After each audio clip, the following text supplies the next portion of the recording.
another glorious Saturday night in the Valley and in the Northeast and in the, I don't know, we'll call him, I'm going to call him Far West because he's like way the hell out there. It's definitely not far west. Yeah, we'll probably get the wardrobe on here. He said he's probably going to be on here tonight. So from the Midwest, he'll pop on. I don't know what Murray's doing, but thought we might. I've done this the last 2 weeks, man. I set something up for Thursday, and then I was like, yeah, I'm going to move it to Saturday. It's just 2 weeks ago, I wasn't feeling it or anything. And then this past Thursday, my brain is so wrapped around something at work that when I come home, I just have not had the mental capacity to want to get into, even though what we're going to do tonight, had we done this Thursday, it probably would have been a breeze because it's just a short thing to do. But, we're trying to get as much of this Army of the Potomac in. Like I say, the thing is in, I guess it's in its print stage. It's in Mark's out there. He can validate that.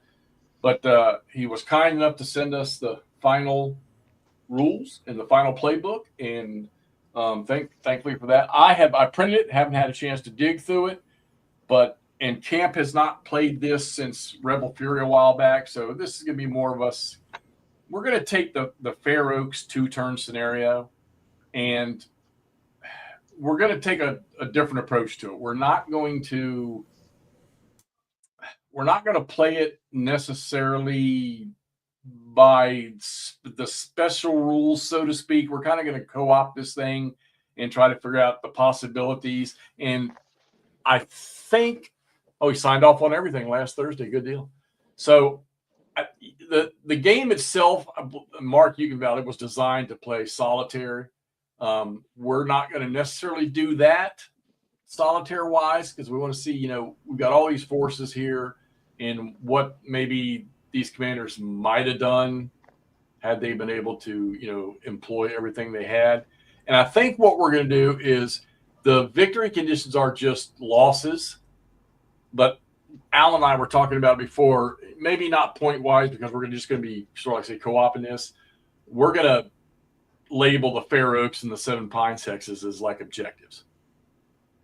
So, make that the driving point of this particular string. Since it's only 2 turns, it's not like anybody's going to go dashing around anybody and run off the board somewhere. Jess, buddy, it is so good to see you, man. I tell you why it's good to see you, Jess, because I know you're not out in the boondocks firing rounds at somebody. So it's always good to see you on here, buddy. I need to keep up and check some more of your stuff. Plus, you got a second channel now, too. Jess he's from Poland. I believe he's an artillery officer in the Polish Army. And he does marvelous gameplay videos. So plays a lot of hex encounter stuff, a lot of stuff. Yep. All right. So, all right. So first off, what's the snow weather up in your area? My area, you guys are getting all the snow down there. We got nothing. We're sitting in the middle. Vermont, they got like feet of snow up there. The skiing's great. If anybody's looking for skiing, that's the place to go. In fact, I've had people in Colorado saying they're going to fly east this year. They got so much snow. Yeah, there's got so much snow. We don't have anything in the middle. And New York and you guys south of there, Philly, probably Nordic's going to get it. And you guys are going to get it, DC area.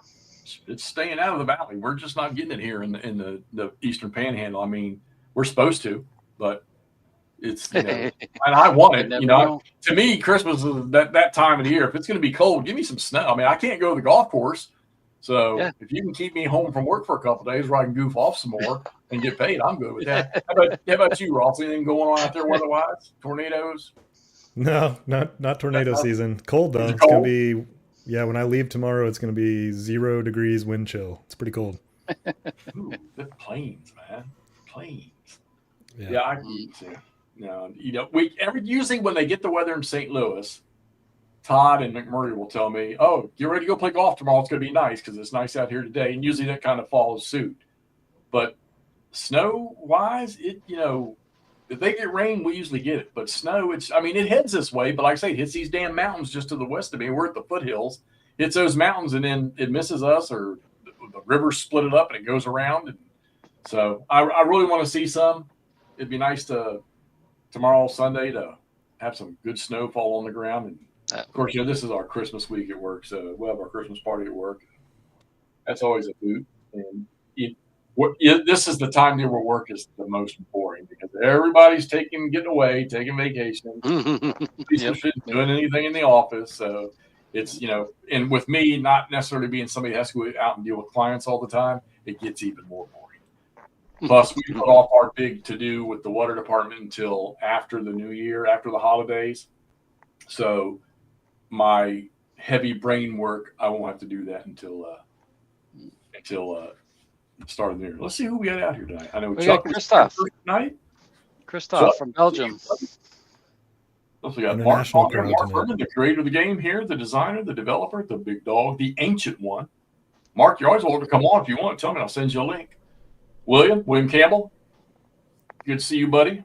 You're always on here. Nord, Nord, we can start now. You're here, buddy. Tim Zales, good to see you, buddy. Were you around last Saturday? I didn't see you. Michael DePaul, how you doing? Who else we got? Yeah, they'll show up. Jess, of course, I'm glad to see Jess. Always good to see him. Don't we see him that often? Who are we missing here? Christoph, good to see you too, buddy. What are you playing, Christoph? I never went to Belgium the whole time I was in Europe. 7 years I was over there. You were never in Belgium? No, never went there. Larry from Hawaii on the beach. Larry does the what island you on down there? Because I went to Oahu to evaluate a scout platoon back in '91, and I remember we ended up staying at the Ilokai Hotel out on Waikiki Beach instead of in the nice, free Army housing. Brian Mulville, good to see you too, buddy. All right, so anyhow, let me bring this map up on here, and hopefully Mr. Reed will show up. And where we go. I'll be hanging out and observing. I did tune in last week to listen to you all talk to Mark about this. It was really cool, really interesting. And then I have obviously not played this one, but I have played Rebel Fury multiple times. I played the Fredericksburg solo one a couple times solo, and then I also played Opposed, the Chickamauga one. And I watched Mark's video with Fred Serval playing that also. Kind of consumed everything I could about Rebel Fury. Never hooked me for whatever reason, and I'm open to getting hooked on Rebel Fury or this one. I'm not cutting it off. It just has not grabbed me yet. So I'm excited to watch you all play and have Mark here also. And I'm going to certainly play this one. I got it on pre-order and I'm ready to get into it. Oh yeah, Jess. Hell yeah, buddy. Hell yeah. I passed on Rebel Fury, and McMurray has bought me more games than I think I bought myself. Bless his little heart. But he brought me a copy of it, and I always liked the look of it. And I don't think, because I never played it, I wasn't getting the picture of how the game played. Now, I know Alan's messed with it. He and I have had some conversations about it. So this is kind of maybe in Alan's case, maybe in your case, Ross, did I miss something?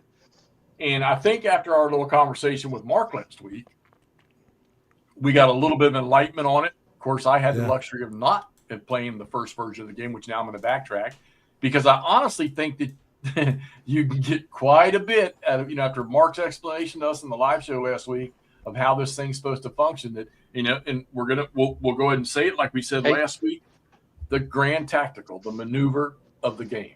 Yeah. Hey, Jeff. I see that. Mark says send a link to him. He'll jump on. That'd be great. Yep. So when we screw something up, he can tell us what we did wrong. Wouldn't mind having him on to coach us along. That'd be cool. I keep him on. But yeah, I've played this. I've played Rebel Fury. I messed around. I really liked the concept behind the Wilderness campaign and Spotsylvania stuff that he did there. And once I figured out the whole maneuvering thing of it, then it kind of made sense. I still got to figure out the combat piece of it, because as you said, it's pretty brutal on the attacker. Yeah, it can. Yeah, it definitely can be. Yeah. So that's the piece that's still tripping me up. But I love the maneuver, though. This whole concept of the simple maneuver, and once I made the click in my mind that, this is going to be like a game of Go rather than, a hex and counter type of thing. So, yeah, you mentioned that last week. That's I like that way of phrasing it. That's pretty, I like that kind of creating these pockets of kind of cutting off or trying to move around and maneuver around. Yep. Yeah, which now you think about it too, not having VP objective hexes makes even more sense with this game. There he is. What say you, Mark? Ancient One? Now we can only say good things. Oh hell no! You heard him. You heard him last week. He can talk as much shit as anybody. So. Yeah, but you know, one thing, you know, everybody likes or bounces off games or not just based on what they're into. So I've had people come up to me and said, by the way, I don't like any of your designs, but this one. So I said, okay, there's one. All right, fine. You know, what am I to say? I also know that I can bounce off something last summer, and that's just stuff wherever my head's at or something. And that's why I'm gonna come back around to Rebel Fury, play all those again. I'll play this. It'll grab me at some point. Just visually, it's so amazing looking. Also, that Charlie Kibler did. Yeah, you know, well, he does all. I know you guys are all GC ACW guys, the same guy. And unlike, because of, I gotta tell you, I'm almost thinking I need to call this Memorial Series, not the Civil War Memorial Series, because every time I do another volume, somebody dies, so it's not really going well. But, Wait a minute! I'm not liking this now. Well, no, I'm out of here. It has nothing to do. You know, Rick Barber died when I was just at the end of finishing Rebel Fury. That was really sad.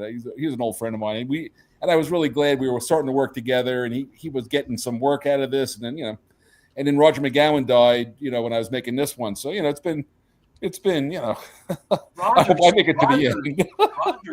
Roger's story really just, God, that just hurts me to the core because of the fires and everything. And then, yeah.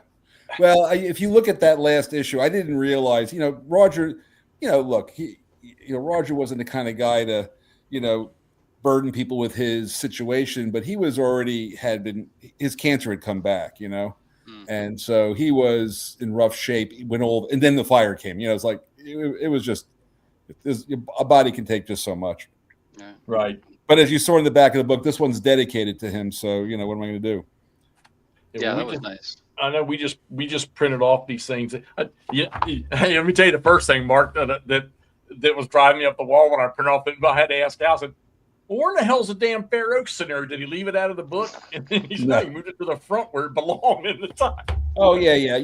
Well, look, the reason Jason Carr was the developer, and I did it in the order in which I designed it, and he said maybe we should put it in in linear order. I said that's fine. It doesn't matter. They're in and actually I was happy about it because this scenario is the first thing you run. You said Ross, you said something like you played Fredericksburg a few times. Fredericksburg was meant to be a one and done. I mean, it's a great solitaire. You run up the hill, you get killed, and you're done. But beyond that, and I think too many people said, that wasn't that interesting. And I go, well, it was just, to teach you how to move a couple of pieces around, man. I mean, right. People bounce off of first. I learned, so this one, Fair Oaks is, very straightforward. And you didn't need to have a strategic objective because the Union is where you want to kill them, right? So they're right on Fair Oaks. So you win it by killing those guys. Yeah, I'm not. You screwed that dude sitting at Redoubt. I'm not freaking messing with that this time. So hey, it's 2-player. By the way, I always played a 2-player. I created the solitaire as an afterthought, really. So it's really a 2-player scenario. It plays well. I've played it a few times with people, 2-player, and it's fast. So you guys should just move a piece and see what happens. Yeah, that's kind of what I'm thinking because it looked like it's just pretty straightforward, just going after each other. Yeah, the only thing to remember is that Joe Johnson. I mean, this is his only appearance in this volume. He's in battle mode, so you can't go wandering all over the damn map. So just be aware of that. Yeah. Well, is it McClellan in battle mode too, or no? McClellan is, or maybe not. No, I think you're right. I can't. I'm sorry. Yeah, he's in battle. I should make this big. Oh, that's a little better. I'm on a laptop because of he's in battle mode also. Yeah, like I said, this is just a one-day assault on charge. Yeah. Alan, let's just do this, Alan. Why don't you take the Rebs? and I'll take the Yanks. We'll just play as observer, though. I mean, there's nothing hidden. We'll just play. Yeah. As observer. Yeah. And now let me ask you a question, Mark. Do the I know who can move and who cannot move. Okay, but for the everybody on the south side of the Chickahominy can move, right? Except on the PM turn, Sumner can come across the river and be in the game. Only Sumner. That's the second corps, guys. Okay. Second corps. So I have to abide by the movement restrictions. I mean, I know that the guys against the river up there, except for second and third corps, aren't going to participate. Yeah, they're there they're part of the. I wanted part of the game. Any game also should be to give you a sense of what it looked like at the battle, so you get to see where those guys were. But they only remember the river was in high flood, and Sumner drove his guys across those bridges. Those bridges were practically falling apart, so it was kind of like he was well named Bull Sumner. It was his nickname for a reason. All right, so on the first turn, as the Union player, I can maneuver the third corps. Yes, you can. Second corps, I can't. Whatever. I'll pull it out. Obviously, you have this also. I haven't played it. Let's just take a look. What does it say you got to do? The game begins in the movement phase. CSA goes first. No flank attack. Oh, the victory point thing. Because if anybody gets blown, they only cost you 1 victory point because it's only a 2 scenario. And then you can't use attack support, but you get integrity. And both Sumner can cross on the PM turn. That's it. It's straightforward. Just go. All right. So Alan, let's go. You go ahead and take the Johnny Rebs, and we'll play with the destruction, just the victory points for killing units. But we'll make Fair Oaks obviously in 7 Pines. That'll be the focus of. Oh yeah, that's where they are. As you said, you got Casey and Couch. And you don't get no boom boom cannons, but I'm getting 4 of them. Know. Hey, no, I will not. No, wait a minute, hold on. No, that's a solitaire rule for the artillery, right? Yeah, you can you use the guns any damn way. You have 4 shots. Right. Do it any way you like. All right. Yep. Yeah, so I got to figure out how the heck to get over here. So yeah, Confederates go first, and it's straight to the movement phase, right? Yeah, straight to the movement just phase. move a piece. No command. Okay. Which piece do you think you should move first, Alan? What do you feel? I'm thinking. I'm liking. Let me flash them here. I'm liking either Whiting, McLaws up here. I mean, Casey in that readout, as Jeff said, that looks just nasty right there. It is. I'm thinking you got to go for Fair Oaks behind them, but there's probably a catch in there someplace. But I'm thinking, these guys getting up there and getting after Fair Oaks, as well as trying to get what these guys down below here, Longstreet, Hill. And remember the field works is not mandatory attack, so. What you want to do is you definitely want to pin. So the reason the objectives aren't strategic objectives, you got to pin him as quickly as you can so he doesn't go running away. And, right. Yeah, because you don't want him retreating back with his friends behind him. Right. And around McClellan, because McClellan can't move. Well, you're also limited how far you can chase him. Now you can always attack him on the edge. So, that's one of the little tricks in this thing. This scenario, if you play like McClellan, this could go very quickly. I'm almost thinking. Let me try this one. I'm thinking it's Whitting here. Okay. And having him go. Let's see. Can he do it? Wait a minute. 1, 2, 3. Oh, he can't get over there. You got him nicely 1 hex away from everybody. So Whiting is not necessarily the best one because he can't get the Couch right away. Well, nobody can remember if you're moving in. You'd always go into ZOI would flip you over anyway. Right. Yeah, that would stop him anyway. So yeah. So why don't you just move him straight down the road to the I'll call it the east, even though the directions aren't, and just see what happens. There you 1, go. 2, 3, and then 4, and he's going to flip at this point. Boom. All right, there you go, Jeff. I get to go. Yeah, that's your turn. Then go back, and then Jeff, Alan goes, and you go. It just goes very quickly if you just don't think about it too hard. Nope. Yeah. No, you're right. Yeah. And see, so now I'm going to sit here and the GBACW brain's going to kick in where Don't do it. and there's no reason to. So I You're gonna think game out every possible permutation here. yeah. You might want to think about moving the some third core guys up. Yeah, I already am. Yeah.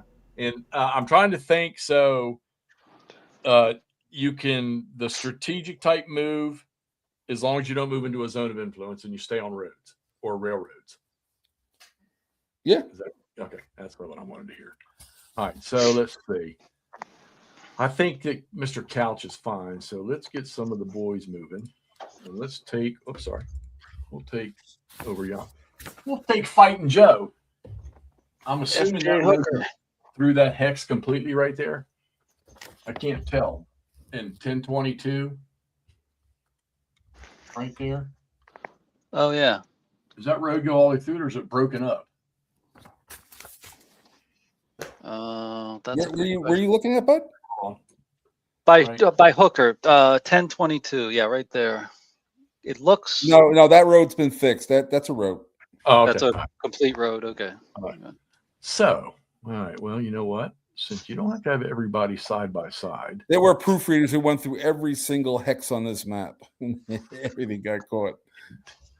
let's see. 1, 2, 3, 4, 5, 6, 7, 8.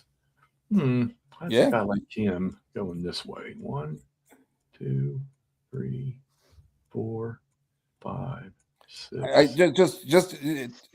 Are you closer? 1, 2, 3, 4. It would have put me. You got it back. You got back in on the last move. Yeah. Yeah, moving. That's right. Yeah, because you said you can do that as long as you end up closer at the end of the road move. Yes. Okay. Yeah. So you guys out there that are going to be playing this thing, remember when you move, if you're out or in, if you're outside of the commander's command range, you've got to move to get into it. But you got to end in command range is what you have to do. Yeah. Well, remember that guy started in command range, and you never went out of command range, so you're fine. Once you're in command range, as long as you stay within command range, you go in the end place you want. Actually, I did 1, 2, 3, 4, 5. 6. You know, you're right. I did go outside of command range. Yeah. Put the little thing out for a second. Put him back and just put that little. Let me do that again. So radar thing out just so you can see it. So let me put that. Let me put his. What I do, by the way, when I play this game, I got a couple of pieces of blue. There you go. Yeah, I went out. You can't go. You have to go the other way. Yeah. 6, 7. There you go. You know what? Yeah, we'll just come right on down. No, we'll go into the woods. We'll go that way. All right. You can't go into the woods if you're using. Once you get past 4 sexes, you got to stay on the road. Oh, there's a road there? No, there's a road there. You're good. There's a road there. I didn't see it. I didn't see. Remember, I'm looking at a little screen, so I can't see what you're seeing. Get you off that damn iPhone and put you on a real computer. Now, Alan, this is a place where you might want to pin that Fair Oaks piece now and just lock them down. Just you don't have to attack them, but don't let them get away. Right. With Couch, so I could still do that with Whitting. With Whitting, just move Whitting again. Yeah. Remember, you can move guys right there in any order. Yeah. Boom. Now that guy has to flip, and now, now the battle line's going to get drawn now. All right. Shut up for a little bit. Let you guys sort it out, but I just wanted to make sure we kind of got going. Yeah, no, that's great. No, any help, because like I said, I am rusty as metal and snow. Like, you know what it is? You said it very well. It's a game of position like Go, and so now where do you want your guys to be at the end of all this? And you can start attacking. Yeah, I'm counting. But this is a quick scenario. So, like I said, when you get it out of the box, you can be done with it. By the time you set the pieces, take longer to set up. I think than the actual play of the game, practically. Probably.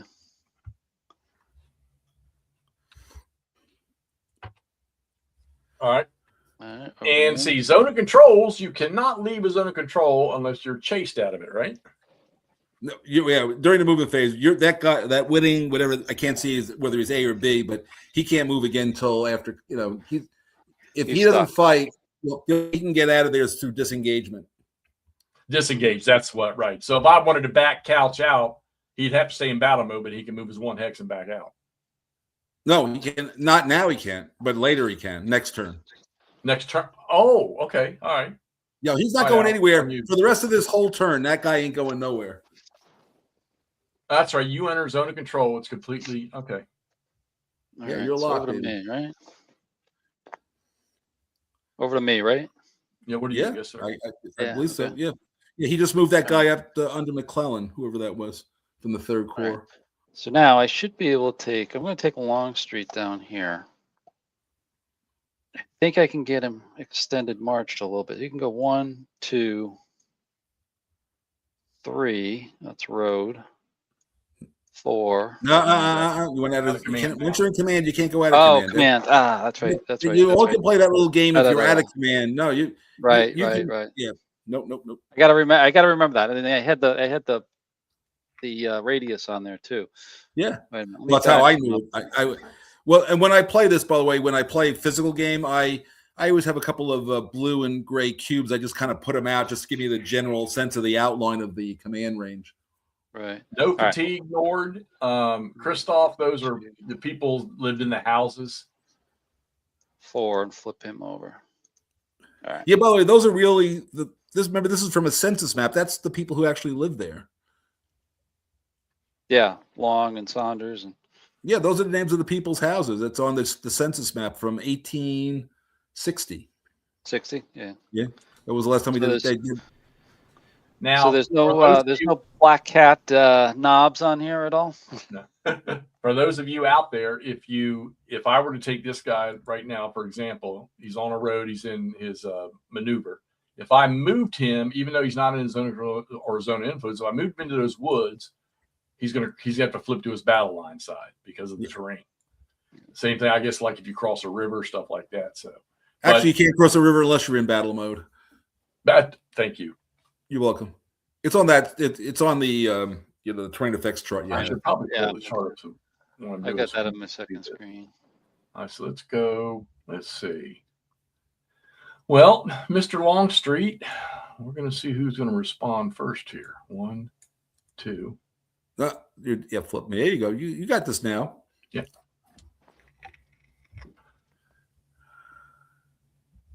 Ooh. Yeah, So this that's game, stopped when him you're 'cause playing that's this the by ZOI. yourself, this game Yeah. flies. Oh yeah, it's as close to simultaneous movement without plotting you're going to find. Right. Mark, during the design and development of this and your other games, do you have a idea in your head about what the map is going to look like? Kind of this one's like kind of more muted than GCACW or something, or is that you work with Charlie and go back and forth with? Yeah, I ideas? got to tell you, I'm a game designer. I ain't no artist, so Charlie makes all those calls. And also, you got to remember something. This is a low resolution version of the map, so it's not what you would get when you get the printed game. Is remember going to be high resolution printing. This is a low res PDF map. Yeah. So it doesn't. It looks like. I mean, this is what it looks like, but it does not have the luster and the color that the final will have. Because Vassal can't. Over to you, Jeff. I mean, it looks good even on here. I love this style. I think it's a cool. It looks like an old map, which is cool. Yeah, but like I said, the colors on. I just recently printed out the high res version, but which took my printer like instead of like 30 seconds a map, it took it like 10 minutes a map. There's a lot of extra dots. However that goes. You're all set, Jeff? Yep, on you. I moved Hooker next to Longstreet A. Moving Whiting B here. Whitting B. 1, 2, 3, 4, 5, 6. Nope. No, No, you can't. you can't. When you're in extended march, you can't go into a zone of right. influence. Yep. Gotta remember that. All right, over to you, Jeff. All right. It's very simple rules, but they're easy to violate if you're not thinking about it. Yeah. Yep. And again, I'm still rusty. That's why this is great to get it back in my brain. Mark, here's a question. This would be whether it's an advantage or not. So Casey, Casey sitting in his maneuver mode in that field works, does that have any significance? I mean, like if I said no, No, because as soon as you would move next to him, he'd flip over, and if he leaves, the field works just goes away. So there's no incentive for. I mean, he's in the field works is really more of a historical point because it doesn't change his defensive rating because he's already in the woods. Right. Remember, part of this is educational, also. Historical education. Back to you, Jeff. I just moved Whitting again. All right. So I know what's going to happen up yonder. I know what's going to happen up yonder. So I think what I want to do is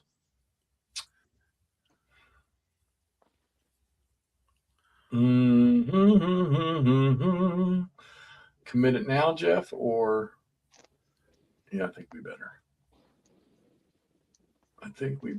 Yeah, screw it. We'll go here. And so that is my. Oh no. Okay, yeah. Go ahead. Your move. Fine.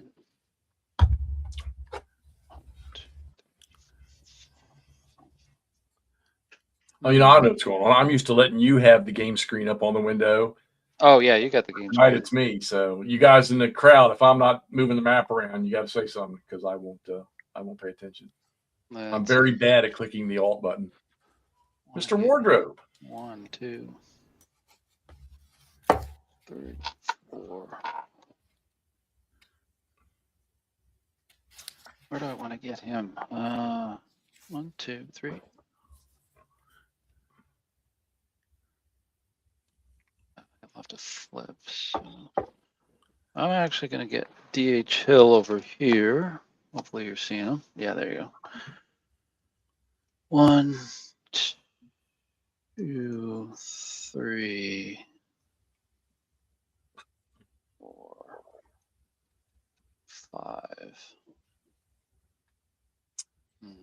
That's as far as he can go then, because you went 5. Yeah, that's fine. So Jeff, you're either going to move Casey or you're going to pass. Yes, sir. I was getting ready to say that, and I said, nope, I got to let him do his thing first. So roll the die, and you're going to add 1, 2, 3, 4, 5, 6, 7 to the die roll. 7. Explain why he's adding 7. Because there are 7 Confederate units that are not in Union zones of control. Okay. Okay. But 1d10 plus that number. 1d10. All right. What's the number? I can't see it. Oh, there it is. It is a 9. Ooh. Well, 9. So you 16 moves. And now that's when you get your little chart out on the remaining moves and attacks. So you got 6. He can move 16 times, whatever that is. So rock and roll there, Alan. Oh, 16 times, huh? Okay. Yeah. Nice. It's not. It'll actually be less than it seems, but you get to like. So here's 1, and he's going to flip, and then 2 and flip, or not flip, but 2. Yep, there you go. 1, 2, 3, 4, 5. And he's got to stop. That's 3. Well, if you're only going 3 and you can go 1 more hex, it's only when you exceed the 5th move on a road it says you're doing extended march, but you can go a 4th move then because you're not using extended march. Right. I was going to have him come up here. Go for it. Yeah, that's fine. Yeah, that's legal. Flip him. Yep. Like that. So at least he gets support there. All right. So that's 5, I think. All right. Now what? Oh, that was smart. Is that guy the same division as the guy in front of him? Yeah, this is DH Hill here. Yeah, DH that's smart. Yeah, here. that's a good move because that'll get you a +1 later. So that's good. Yeah. I was considering taking Kearney south towards his other unit instead of doing what I did. Hey, it's a game. All right, so now I'll get. It's also very different when you play against somebody, right, Jeff? Right. Yeah. Oh, yeah. Well, plus it's still this thing is still new to me. Oh yeah. I mean, refreshing. 3, But I really want to tackle a campaign 6, thing. Yeah. We can get one of those next once we get at least get my brain back in the scheme You of know, things. I mean, I just while Alan's figuring out his move, so I will relate a story, Jeff, if it's okay, about when you and Mo called me. Right. And so you guys were playing the beginning of you're playing the basically the beginning of the campaign scenario. And I guess Mo must have did his usual Marine thing and went straight at Spotsylvania Courthouse and took it in one lunge. And you guys called me up like, do you know this can happen? And I was like, remember what I did? I said, just move Heth one space this way, right? Yep. Yeah, like I said, I've only played this about it. I can't, and it's been played by a lot of convention people over years now. So you see it all at that point. Know what to do. What are you down to now, Alan? I wasn't keeping track. I've 7, so I've got like 9 more left. Okay, I got it on the chart. I'm tracking him as he goes. Oh yeah. That's. Oh yeah. Yeah. Good. Thank you. Got the charts up. Yeah, I still got you having 12. So. No. I just moved up. Moved another one. Okay, you got 11 then. Yeah, Huger moved up with Casey. Actually, Casey's got a flip. I'll flip him. All right. Because I moved him up there. All right. So yeah, I got 9 left. 9. Okay, so let me get that. Flip that thing. I wasn't paying attention. What do you got over there? That's all the 5th core. You're not going to be moving, right? That kind of stuff. You got the 2nd core that's going to move. Yeah, by making it that you get a bonus, not a penalty for the unit integrity, people figure out how to make that work for them. Yeah. I never met a gamer who didn't try to squeeze the last DR, modifier out of anything. You headed to bed, Christoph, over in across the pond there, buddy? So Must be getting. Is he in Belgium? He must be getting pretty late there. Yep. What's it to cross? Is it anything to cross the? Oh, wait a minute. If I cross the creek, right? Or the no, you're on the road. As long as you keep staying on the road, you're fine. There's a little flip. bridge there somewhere. I mean, there's a footbridge there. You're fine. 3, 4. And then he's going to go. That's number 8. This will be number 9 to flip over. And then 10 for what it's worth. There you go. Let's see. So you got 6 left. I got you for it. 1, 2, 3, 4, 5, and that'll be, and then this will go here, and he's got to flip over. 4 moves left. All right, 4 left. Now, do I need to move these guys who are out of range? In other words, can they just sit there, or you don't have to move? You don't have to move somebody. You only have to move them towards your commander if you move them. But if you don't move them, they can stay there for their whole game. Yeah. So these guys, I'll just flash it for people to see. These guys don't have to move; they can just sit there and they're fine. Yeah. Yep. Christoph. Yep. Eastern time here, buddy. It's 8:38. Let's Hill over there. Well, I may need some help here, so let's get. Tony, how you doing, buddy? Oh, he's up there. Okay. So let's go 1, 2, 3, 4, 5, 6, 7, and 8 to there. Leave him in march mode for now.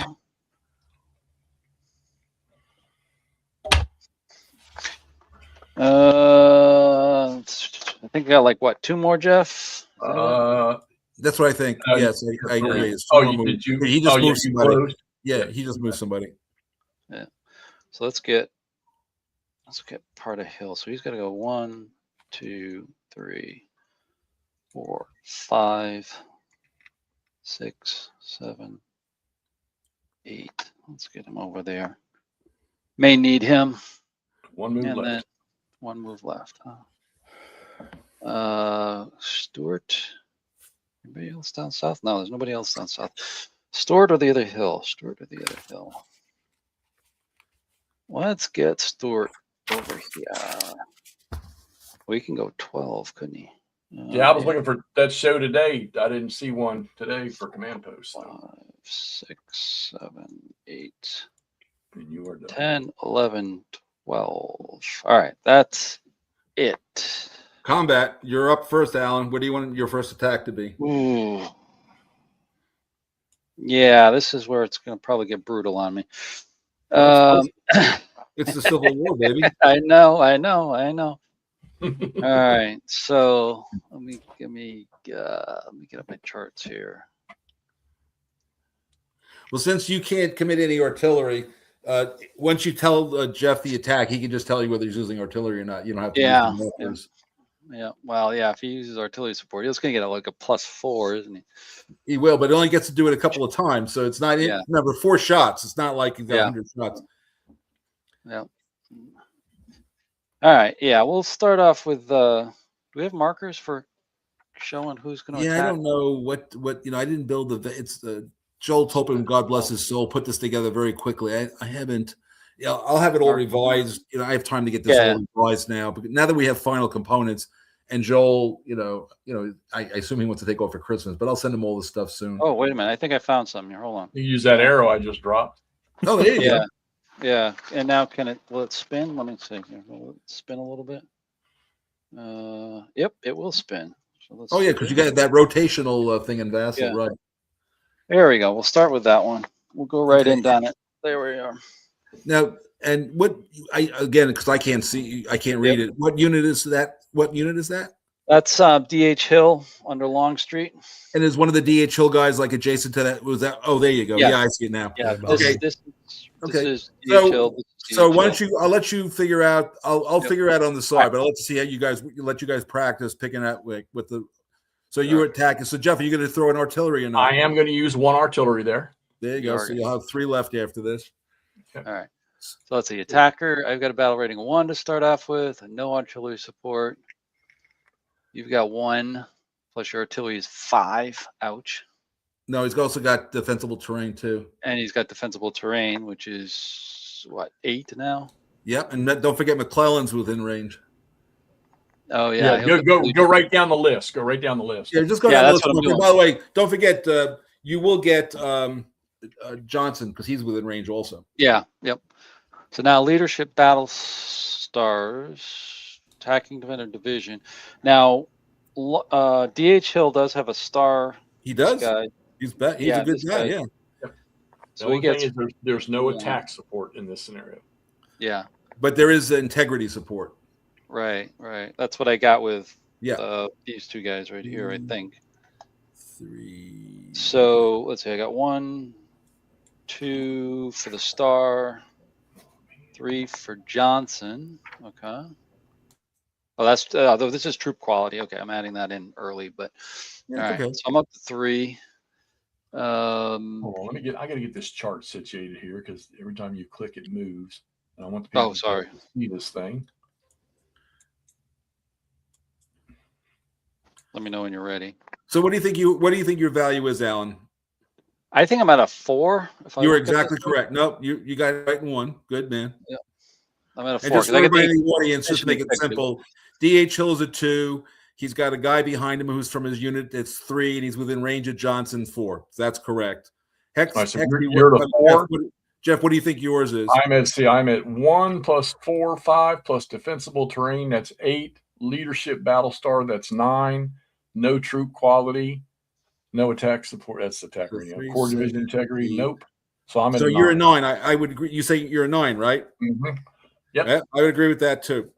So it's a 9 versus it's a 4 versus a 9 because you're not the attacker. All right. So roll the. We always roll the. I don't think the 10-sider is colored, but we always roll the first die rolls the attacker always. Yeah. All right. Here we go. Roll high. 6. It's right in the middle. That wasn't terrible. That wasn't bad. That got you the advantage. That's an A. Yeah. What did you get, Jeff? 4. I got a 4. It's an A and an A. Okay, A and an A. That's a. What do you think that is? Attacker retreat. If the defender's in defensible terrain, the attacker got to roll. Now roll the special die there. Roll the special die. Roll the sunburst, Alan. It got it. Yeah. He's blown. So this thing here, the blown just goes because they're going to count as eliminated units. Yeah, so that's a VP for. So take him off from there, and that's a VP, and that's a. And again, per the special rules, because you can't come back. It's only 1 VP. Yeah, not 3 as it normally is. It would only be 3 if he was eliminated, but he was only blown. Okay, that's the first attack. Jeff, are you going to make an attack now? Let's see. I don't think I'm gonna. No, I'm gonna pass. All right, so roll the 10-sided die and add 3 to it. Okay. Another 9. 12. You have 12 attacks. You don't have that many attacks, but I anyway, don't have that many. make as many attacks as you want. You got 12 attacks. You know. Yeah. Let's see. I don't know. Let's see. Oh, come on. You got DH Hill killed before Lee could send him to freaking Tennessee. No, he's not killed. He's just killed. he's I'm just talking to Charles. I'm talking to Charles. recuperating in the rear. I'm talking to Charles in his South Mountain game. Oh, okay. I got confused. Yeah, I was too. I was like, wait a minute, we didn't kill DH Hill. It's just the division or the. And just so you know, that because I'm looking at that chart that you have, a 4 versus a 9 only had a 14% chance of success. By the way. Yeah, I figured out 4-9. Which is basically one in. You know, if you had a 6-sided die, it's 1 in 6 chance. Yeah. I'm gonna keep remembering that you put that in this rule book. Oh, it's a great. I mean, David Casper, God bless him. When he put that, I looked at that, I almost cried. That's going to be awkward. I had an equivalent one, but it was a lot more complicated. His was like elegant. Is that something on Board Game Geek someone did? It comes with the game. It's in the article at the back of the playbook. Oh, nice. It comes with the game, so everybody gets it. If you get the game, you'll have a physical copy of it. Yeah, I reread that article. I had started it before because I had to get the magazine. It's a great article. David Murray, how are you doing, sir? Oh man, what do I want to do? There's nothing great here. He's sitting right in the woods. Yeah, well, yeah, and he's got guns too. Yeah, I know. That hurts as well. So, but I got to try to get him to burn off some of those guns, I suppose. Yeah, well, fortunately for you, it's 2 turns, so the pain won't be long. But you'll see. But like I said, you'll see how this battle came out the way it came.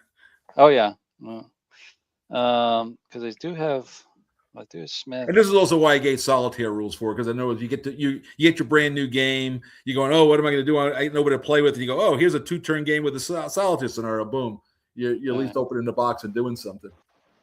Because you really want to get him to move, but it's tricky to get him around him. The pleasure about this system is you don't. While you're not going to have to beat your brain in the ground over rules, you still got to think. Mm-hmm. So Mr. Wardrobe has got his back to us because he's playing great campaigns in the American Civil War. What's he doing? You're not on stage, Toddy. Oh, yeah. There you are. Hey.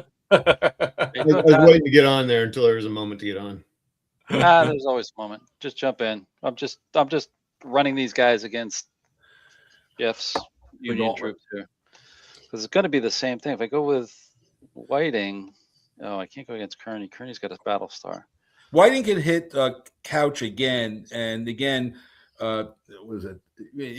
Multiple attacks on the same position. Eventually, you get the dice come your way. Although these are tough attacks. Because this is going to be pretty much the same attack. It's going to be a 4 versus. If he uses artillery, yeah. But he'll be almost out of. He'll be halfway through his ammunition. Yeah. Yep. I suppose we'll do it just to see what we can do here. What's the key code on this? Oh, it's just the right or left. Okay. Like that. So we'll do that. I think it's the same 4 versus 9. 4. Isn't it? 4, yeah, Jeff, if you're using I am. I am. All right. Roll the dice. Try it again. All right. Let's see. Where's the dice? There it is. Oh. 9. Oh, now we're talking. SA. There we go. No, it's another A. Yeah, I know it's an A, but what is Jeff roll? Let's see. A 0, a D. Oh, see now that is a different outcome there, boys. Defender retreat. Unless hold on. Where's my? Yeah, but the main point is that you have to roll for the dice. I have to roll for blown. Yeah. Okay. I mean, it could be blown. You get it. Here we go. Oh, he's blown. Well, the score is tied, and now you cannot advance, Alan, because you're in the zone of control of the other guy. Yeah, but you just took that guy out. So you see, the combat system purposely is, I wanted you to roll the dice multiple times against the same position. I wanted you to feel like you're assaulting, like you did in Civil War. And you just saw it. The second die worked for you. No, I mean that was good because I do have one piece of bad news though, Alan. Yeah. You rolled a 9. We got to roll to see if Joe took the historical hit. All right, let's see here. So let me. Actually, that doesn't happen very often, but it's right here. Is it 0 to 9? A 0 or 9? Try to think. Leader casualty. Roll 1d10 and add the battle stars of any supporting HQ, so it's +1. If the result equal to or greater than 9, so as long as you don't roll an 8 or a 9, you're fine. 8 or 9, I'm fine. Okay, that's what I thought. I knew there was. Goodbye, Joe. Goodbye, Joe. This is where he died anyhow. Oh, It's a 1. It's yeah, a but 1. here's the cool part. We at least got the. At least it could have happened. Yeah. Yeah. No, I mean that's very. I mean the attack is very credible because you have this frontal attack here that occupies couch, and then you've got Whitting coming in here on the flank that pushes him back. So he's worn out from the frontal attack, and then you got Whitting here that finishes him off. So yeah, realistic. And now there might be another need for a counter right there too, because if a unit gets a victory or gets a loss, any kind of positive or negative result, they can do no more combat for the remainder of the turn, right? No, that's not true. Really? No. So he could. So what you're saying here is that Whitting can attack. There you gotta take all of the stuff you learn from GCACW and tactical game and just throw it out of your mind. Yeah. You're not done. You can hit. He can attack. You can move as many times and attack as many times as you want to quit. Yeah, so I just got done getting all that in my mind. Now this one will be a 4 versus potentially a 10 because this is Kearney. Yeah, Kearney's got a battle star right there. Yeah, so it's gonna get. That's like a 7% chance, by the way. So whatever. But also, he's only got 2 more guns. That's the other thing. He's only got 2 more shots. So. Yeah, I know. That's what I'm thinking now because you're also trying to manage your artillery support with it. I mean, I could go down. It's going to be the same thing. It would be Longstreet against Hooker. It's a desperate battle for the Confederates here. Yeah. Oh, wait a minute. I'm going to go down here with Longstreet and Hooker first. Okay. Let me get the arrow over here. Let's go. Oops, wrong way. There we go. So it's basically the same. Wait, is that guy? That guy's well. He has to be within range of. Mark, hold on, Mark. You need to answer this question for me. Yes, sir. I haven't printed out the final rule book yet, but I'm reading this rule under the attack phase. Yes, sir. You got it as a play note, and I wish I would have asked you this the other night. The same division can be the attacker in a series of attacks until it either suffers an adverse result or is victorious. Yeah. Right. Well, that's what I'm just saying. He can't attack again with Whiting because he just won a victorious battle. No. Victorious in this, it's a play note. It means that there's nobody next to him and he killed everybody. Oh. He's got no more targets. Yeah, you got no more targets. You wiped out all the you put them all to the canvas. You're done. There's nothing else to do. Is that clarified by chance in the final? I don't know. What's the rule you're looking at? All right, so I'm looking under 7.0, the first play note. All right, let me take a look. But 7.0, the first planet. Assume there can be attack everywhere until either substantive or is victorious. Yeah, it says the same thing. It just says. Any unit can be, it's victorious doesn't mean, first of all, what does victorious mean? I mean, he's still there. You can keep fighting until there's nobody next to you. That's the only restriction. You can't attack until, it's a play note. It might have been, but read the rule. The rule is very clear. Yeah, the rule says the same division may attack multiple times in the same attack phase, including attacks against the same target. That's at least the Rebel Fury book. I'm sure and that's exactly what it says in this one. Yeah. So that's the rule. Right above that play note. The play note, maybe I was a little bit too tongue-in-cheek, but the rule is the rule. Okay, I got it. Jeff's looking for help right now. He just had a unit blown off the map. But so did the Confederates. So this attack is now this is another quality unit. Yeah, so you got 1, 2 versus the guy. So it's was it 4 versus 9 again? If he uses artillery. Yeah. Jeff, you're gonna blow your third of your 4 artillery points. I'm sorry, where are we at now? Down to Longstreet's hitting Hooker. Yeah, I've got to. I need to try to survive as much as I can on this first All one. right. So, Well, then sorry. it's a again the same 4 versus 9 in this particular little deal. All Roll right. high again there. Roll 0, Alan. Time for you to roll Here we 0, go. buddy. Now it's time to roll another 9. Oh, Jesus no. Christ. 8. That's a 8. good one. Another A. Here we go. That's an I need A. a big roll. You Give got to me a roll high, big Jeff, or it's going to be painful. It's 5. 5. Oh, that's SA. good. That should do it. For SA. it. That's a, yeah, that's A and an SA. Attack or And that's retreat, retreats. and you're going to have to do the old blown roll again. blown Yep. roll again. Yep. Oops. Where my mouse go there, guys? All right, here we go. Retreat, lucky. Retreat. Ah. See, he falls back. All right. And it's That's 2 or 3. 2 It's will. 3, but he can stop at 2 if it's a defensible terrain space. Defensible terrain, right? That's right. So I could go 1, 2. And you can go a third if you wanted to. You don't have to stop there, but that's up to you. You can go one Well, more hex regardless. Oh, let me ask you this. When we're coming to retreats, let me back this up just a second. I Yeah. can go, I've got to go away from, obviously I can't go into his zone of control, but I can go away from him like this. But I got to keep going and increase the distance, right? So I could go here or I could go here. Yep, that's Right. true. Yep. Okay. Yep. All right. So I'll stop it there. I'll leave him right there. All right. Well, you have it. So you only have you have 2 more potential. Well, several. You have several more potential Couple, attacks. yeah, You doing any okay. more? Yeah. Let's see. Attack Casey. Come on. Attack. Now, just to Uh, be clear, Jeff only has 1 more artillery shot. I know. That's what I'm thinking about. I'd love to get rid of it, and but that means I got to go against Kearney or Casey because that's the only 2 that I got, and that's going to be tough. I'd be interested to see if Jeff's going to actually blow his last shot. You know, do you use the last clip in your M16? That's always the question. Right? Well, always carry the extra 2 in my cargo pockets. I got that, but you're not that. You don't got those pockets in the Civil War. You got hardtack in those pockets. That's what you got.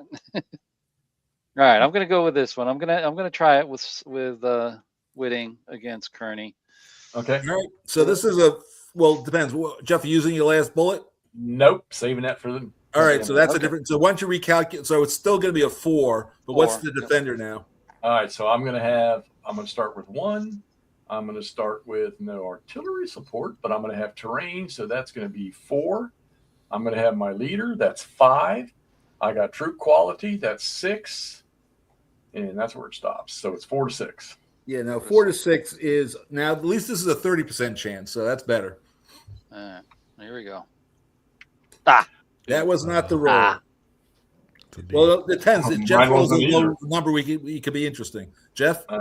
So I got a D and you got a D, right? Oh, that's a Well, counterattack, boys. Oh, I get to come back at you 6 to 4. Let me see. You were 6. No, you had 3. No. You're at 9 to 4. 9 to 4. That's right. Forgot to add Yeah. 3. All right, here we go. 2, great. 2. So that's an A. Yep. Right, okay. 0. 6. AA. I'm an So A. now, Uh-oh. Attack or retreat. Retreat. and remember, Uh-oh. you don't change the terrain. So roll the blown die, Jeff. Oh, my God. That stinks. I don't like that roll. Yeah, well, like I said, it's got some narrative to it. Yeah. No, give me a retreat. He got 1. Come on. Where's it at? Oh, God. Blown. Oh. Oh, look at that. Oh, my God. Cleared it So out. now the score is Oh, Rebs 2, Wow. Union 1. wow. Like I said, this everybody says the combat's like you always lose in the attack, but I've seen some action here. That's funny. This is wild. Yeah. No, now I'm getting the combat. This is great. This is what I was missing before. I'm getting the combat. So now I'm Yeah, the part that people missed on is the counterattacks could be very interesting. yeah. Sometimes Yeah. they go well for you, and sometimes they don't. Yeah. All right, Well, so I good. believe, unless you're going to make that last attack, which I No. wouldn't advise on, I'm not going This- against. I'm not going Why against not? Casey. It's not dumb. End phase is just okay. So we're done with the whole first turn. First turn. There we go. All right. Yeah. So We now got we're that done in into a- less than an hour. So Jeff, the couple of things. Well, in the special rules, listen, the last time I let Hexy play the Pharaohs, the special rule is the generals. Normally, what would happen, just to tell people, is, and we'll do it, but we're not going to do it. So basically, in this scenario, McClellan and Joe Johnson are not moving, so that's done. But normally, Hex, Jeff, I keep wanting to call you Hex. Jeff is real name. Jeff, would you roll a D10 for me for a second? I'll say something. Roll a D10 for me. Where's my mouse? D10. 2. Okay, so special. Grady locks up there. Right, because what happens is a 2 plus his battle star is a 3. You have to be you have to be 5 or greater. So there's a marker there. You see in the markers, just so people can see it, it says battle mode. This is if you're taking your commander. Pull it out and just throw it out there. And you see it says +2. Right. And flip it over now. So what happens, one thing I never like in games is like you're trying to, I don't want to say the game, but like if you're in a World War I game, they say you're going to you have to roll the dice to build a trench, right? And you fail the die roll, but that's it. So every time you do it, it's like it never gets better. Like the hole doesn't get any deeper ever. So the worst that can ever happen is you could be stuck somewhere for a day. That's it. Right. So I just want to, but in this scenario, that doesn't happen. But in this case, he would not have moved because you rolled too low. But he would stay right where he was. Yeah, but he would have gotten that +2 marker. So the next time he rolled, he would be adding 3 to the die roll because it'd be his star plus the +2 is a 3, and you got to get a 5 or greater. So as long as you did roll, a 0, 1, or 2, you'd be okay. As long as you did roll a 0, 1, you get to move. You get to redeploy him. This would be removing him from the map and redeploying him in that. Correct, but you could put him in maneuver mode or battle mode, whatever you want. But at least you can move him. That's all I was trying to get across. So because we don't have that, we now have no play. Now this is each of you has a detachment Oh, we didn't do one thing. We did not. I believe we didn't roll for initiative because we still get to roll for. Now that first turn thing is over, so you should each roll a die. High die roll is the initiative. Okay. All right. Go for it, Johnny Reb. E first. All right. Off 0. Okay, You got it, man. Okay, so the Union now. So after that counterattack, they were enthused. Phil Kearney died. Now, the Second Corps guys, which are those 2 guys up the river there, right? Yeah, Sedgwick. Sedgwick and the other guy. What's his name? Richardson. Yeah, Richardson and Sedgwick now are in the game. They can come across the bridge and come into the fight now. Right, so I got the honors. No, wait. We're up to detachment now. Does anybody? My detachment goes first. Jeff, do you want to put a detachment down? I Yes do. or no? Let me go to my units. What's the wrong one? I do like that. I like that table there with all the units on there. So let me just get me an attachment here. So let me see where I want to put him. I'm going to drop him out on the map for a second. Yeah, right. That's the best thing to do. That's not where I'm going to put him though. Let me see where I want to put him at. He's got to be within command range. Doesn't have to be a certain distance from a no. Unit? That's only a leader. No, he could be anywhere within command range. He just can't be in a ZOC or a ZOI. Okay. All right. So what do I want to do with him? There's no points in this scenario. There's no points for detachments, right? No, there's 1 point, baby. 1 point. Okay. All right. Yeah, and that's making him susceptible. I've already given you 2 points. I don't want to give you no more. Yeah, no, I'm not gonna do a detachment. Does Johnny Reb want to put any detachments down? No, I'm okay, good. but I wouldn't either, but I had to ask. There's no sense. off-map movement. Okay, so formation determination. So everybody who's not in a ZOI or a ZOC flips over to its, the maneuver mode. Maneuver mode. Oh, okay. So like McClaw's up here can go. None of the Union guys McClaw's flips over. The only guy doesn't flip over up there is the DH Hill guy who's within 2 of Casey. Otherwise, everybody flips up over there. Okay, and the Union guys, none of the Union guys flip up because they're all within Longstreet B. No, he doesn't flip up. Yeah, he doesn't flip up because he's within 2. He's a 1 because he's within 2 of Hooker. No, So Longstreet Long A Street- flips. one of the long B street, does. the other long street. That one flips Yeah, up. this The other one is this okay. This one stays. Yeah, yeah. Yeah, you got it. And the other one is a 1. Oh, wait a minute. He should have been flipped because he's Yeah. within 2 of Hooker. Okay, there we go. Yeah, he's flipped. Anyway, and it happens sometimes. I forget. All right, so Hold on. DH Hill, he can't. He's got to stay in battle. DH Yep, Hill that's correct. B. That is correct. You're right. I thought I Oh, said yep, that before. yep. Yeah, he's got to stay because he's within 2 of Casey. I said. ZOI, right? All right. There's no blown division return now. Disengagement. Technically, you could disengage Casey if you wanted to, Alan. I mean, Jeff. Sorry.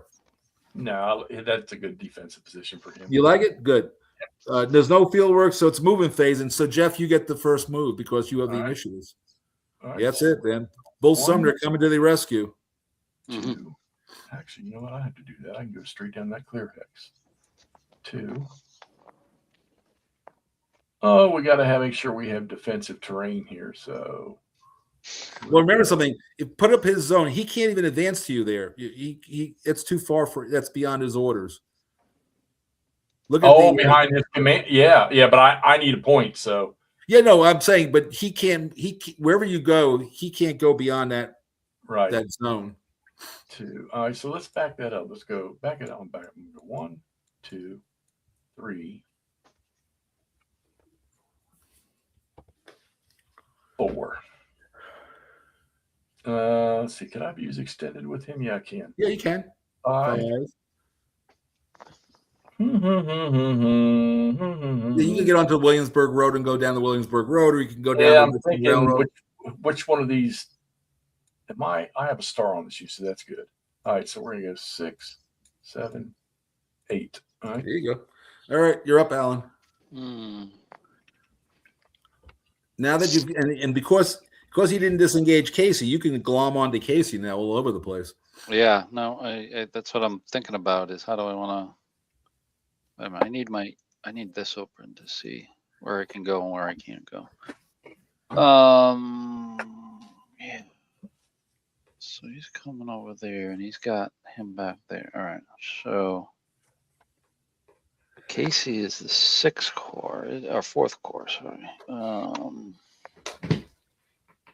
right. So we will actually take Whiting. No, Nord, we sent Hancock out west. One, Yeah, Larry, I didn't buy mulligans before this tournament. I wished I had. Wait a minute. I can't do that because that's. Well, you'll go out of you'll go. You can go for. You're going to stay on the road, but as soon as you get within 2 of Yeah. over there, you'll flip up. That's okay. You'll be. Oh, I know. behind I see what I want to do. I want to go 1 to here, and then here I've got to stop and flip because it's Yeah, non-road. you're crossing off a road. Yeah, you got to flip there. That's fine. That's what I wanted to do anyway. That's really good. That blocks up that situation there. Yeah, it takes away the Williamsburg Road from him. So All right, you're up, Jeff. Now Yeah. you remember you got that other guy Richardson way back there. You can bring up. Yep. All right, so I think Now because Richardson is out of command control, he's got to move towards McClellan. he's got to move to command. But again, that's where that road thing comes. As long as at the end of a road move, he's closer, that's good enough. I think what I'm going to do is I'm going to go 1, 2. Oops. No. 1. Go further back, yeah. Yep. 2. Yep. 3, and then 4. Yeah, you could do that totally. Because you didn't try to use the extended march. So I'm maneuvering, Mark. I'm maneuvering. I feel it, Jeff. I feel it. And remember, the restriction on the command thing is only movement. So you can attack out of that zone, and you can pursue out of that zone, and you can retreat out of that zone if you had to. So that only applies to voluntary movement. 2 to there. Flip him. Nord, Hancock found out that old George Custer left his wife out there, so he went out to pay her a visit. Actually, I've seen pictures of her. She was quite attractive, actually. She was. What was her name? I think I want to say it's Anne. Something like that. It began with an A. I was thinking it's like Adelaide or something like that. It And could have maybe been. right. Oh, it could have been Adelaide. By the way, I think you might be right there. Are you done, Alan? Yeah, it's over to you. I moved Whitty. Yeah, you got to pay. The move. It does. There's not a lot of waiting between moves here. Nope. All right, here we go. So, okay, so can you use the strategic movement if you're out of command? Yeah, as long as you at the end of that road movement, you're closer. You're good.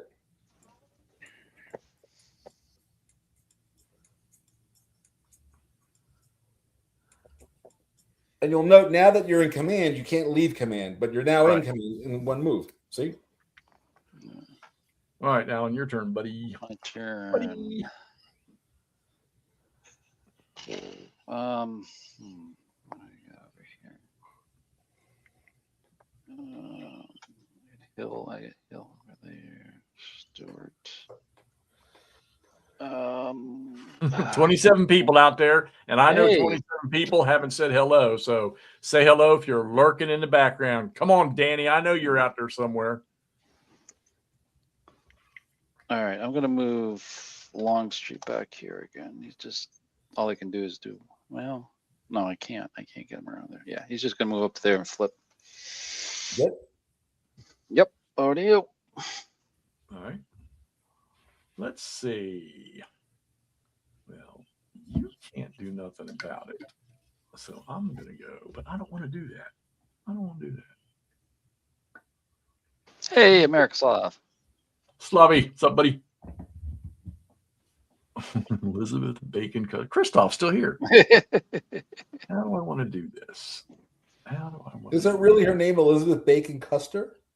Or is he kidding?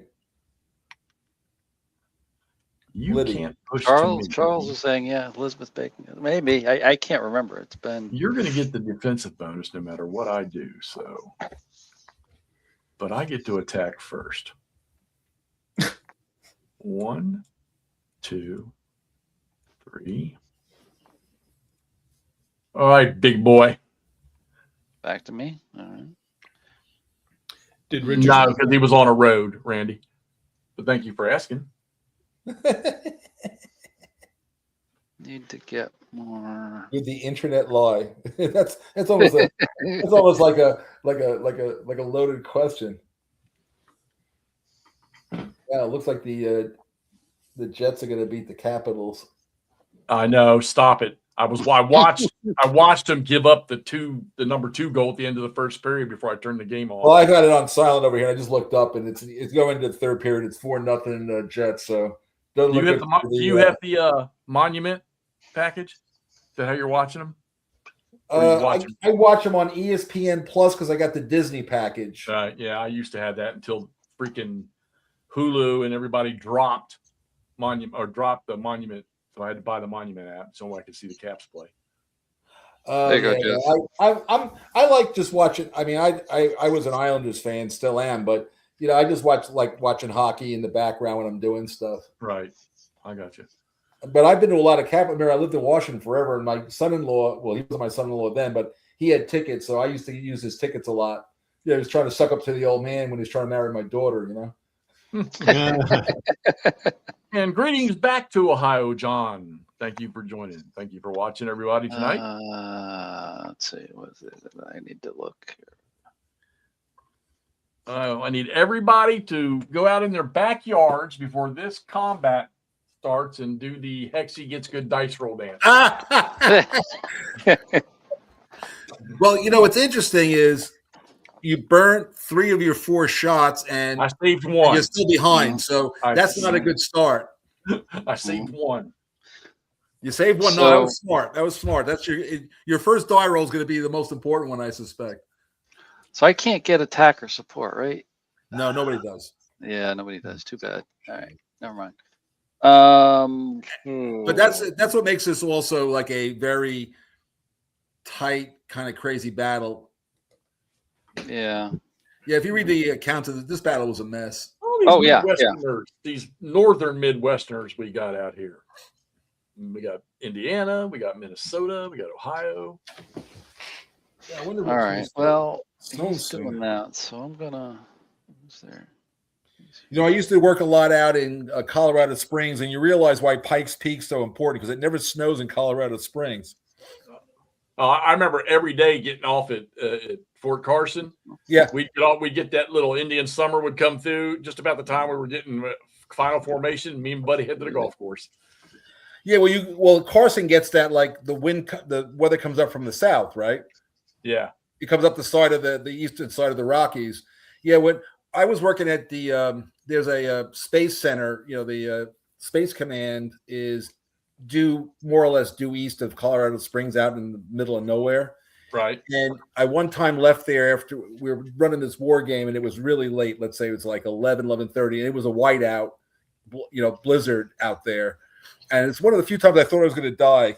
But as we're going, we were kind of convoyed out of there. And as I got to the road that goes west to the Springs, as you got closer and closer, the snow diminished until when you got to the Springs, it wasn't like barely a flurry because the winds they hit Pike Peak and it goes around left and right and it meets out east. But as you get close, the mountain blocks it.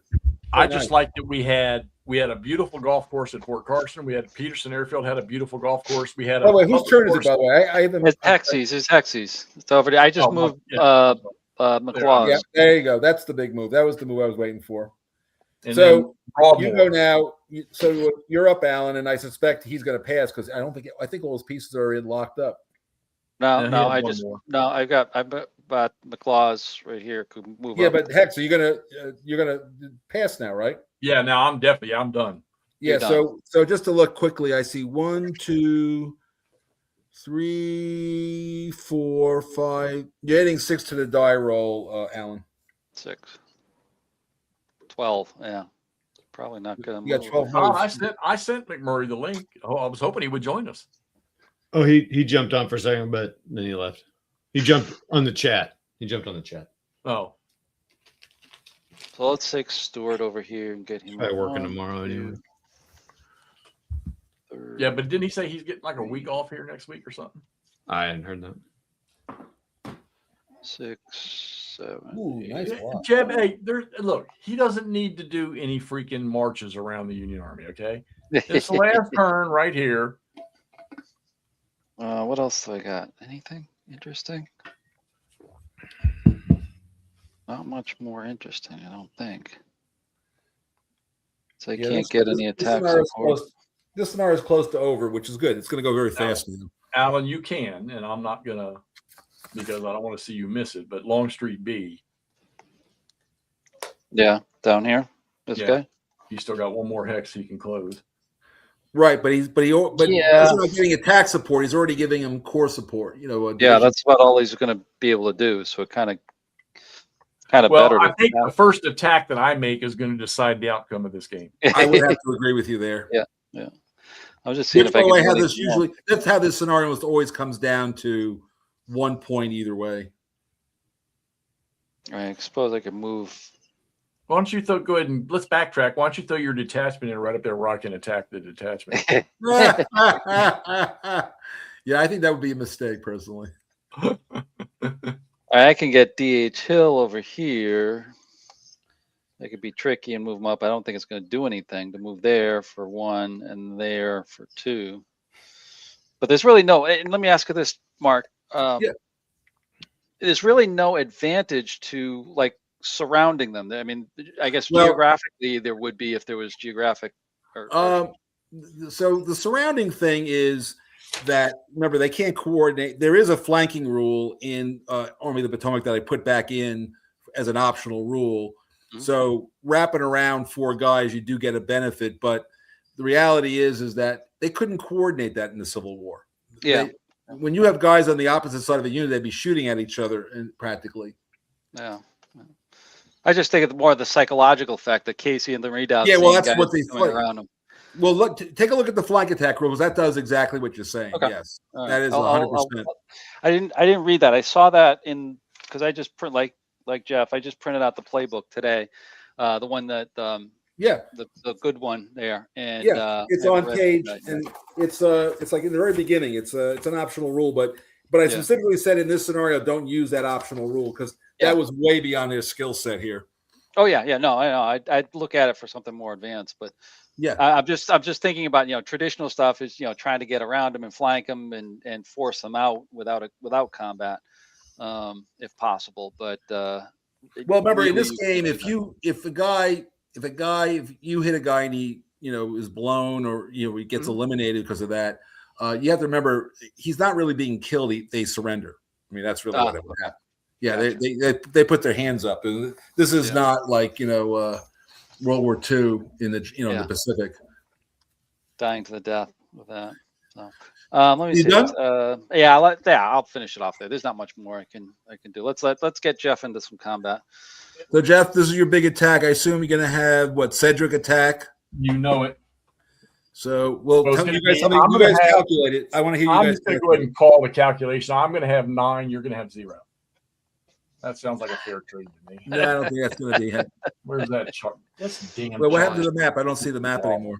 Oh no. yeah. So I got my middle monitor is one of these 4Ks, so Yeah. its resolution is different than the other 2 monitors. So it Well, I actually can't see the battle anymore. Mark, I can't cheat if you can see it. Oh yeah, well I can calculate. Let's see, what is that? Hold on, let me close this chart 1, a little bit so I can 2, scroll. 3, 4, 5. There we go. You're, There you we give go. me Now a we're talking. 7. Now we're talking. Okay, here we go. I got. Let's see. I'm going to start with 1. Okay, Uh-huh. and I'm gonna. You know what I'm throwing in there for this attack right off the bat. So that's going to be 1 and 3. That's going to be 4. Leader, I got 5. Troop quality, I got 6. And integrity, I got 7. I agree with that 7. All right, Alan, I what think do I got. you got? Let's see, 1 and then 0? Okay, here we go. terrain. 4. Leadership 5 and troop quality 6 and core division integrity 7. I think. Yeah, I agree. It's a 7v7. 7 to 7. And 7v7 is a 38% chance of success here, Jeff. So roll well. Big roll. Here comes that 9 I've been wanting all night. Oh, good roll, Jeff. Perfect. Oh, D. I got a D. ooh, that's gonna hurt. Oh. Oh, and I got a Doesn't 0. matter. Oh wow! Wait a minute, you might have pulled it off. Counterattack. It's an A. No, wait a minute. Isn't it an A versus a D? Did I miss that? No. It's a 2. It's a D versus a D. So he's got a counterattack at freaking 10 to 7. Yeah, that's true. But then yeah. you still have the last counterattack one. So Yeah. 10 to 7. So I'm up first. So here we go. Oh. 4. I haven't rolled a big number above 5. I haven't rolled above 5 tonight. you got an SA on that one. Oh, I got a 7. 7. Oh, got it. SASA. So, but that's an attacker retreat. But the attacker in this case is you. Yeah, so I'm not defender, so I'm not. I've got to roll for the. Yes, you got to roll for that. The blown die. This could do it. Yep, hold on. It goes off here. We're fighting in your hex. Blown! Oh, tie Yep. score! Oh boy! Yeah, Alan, Now you have to. Now you have to advance because you're not in the zone of control. You have to advance. Alan, just so you know, there's a blown thing on that where you can check blown instead of eliminate. Oh, well, I figured they're straight eliminate. I saw that selection there, but I put them in eliminated. I've been keeping track of this. The score is 2-2. So, Yeah. but what's happened is this guy is now. You can attack him now, Alan. Yeah. And by the way, he's got no more. There's no more artillery. Nobody's no got more any more artillery. bullets. Yep. But hey, you know what? I will say this: I'm glad for that advance because it put me in defensible terrain now. You did. Yeah, You you did. got defensible terrain, so yeah, that's going to make a difference. How So about this that, point- Nordic? How do you like them apples, Nordic? Sedgwick's taking over, not Hancock, buddy. Yeah, Mike said he survived, Christoph. I right. saw his last little post. Oops, sorry.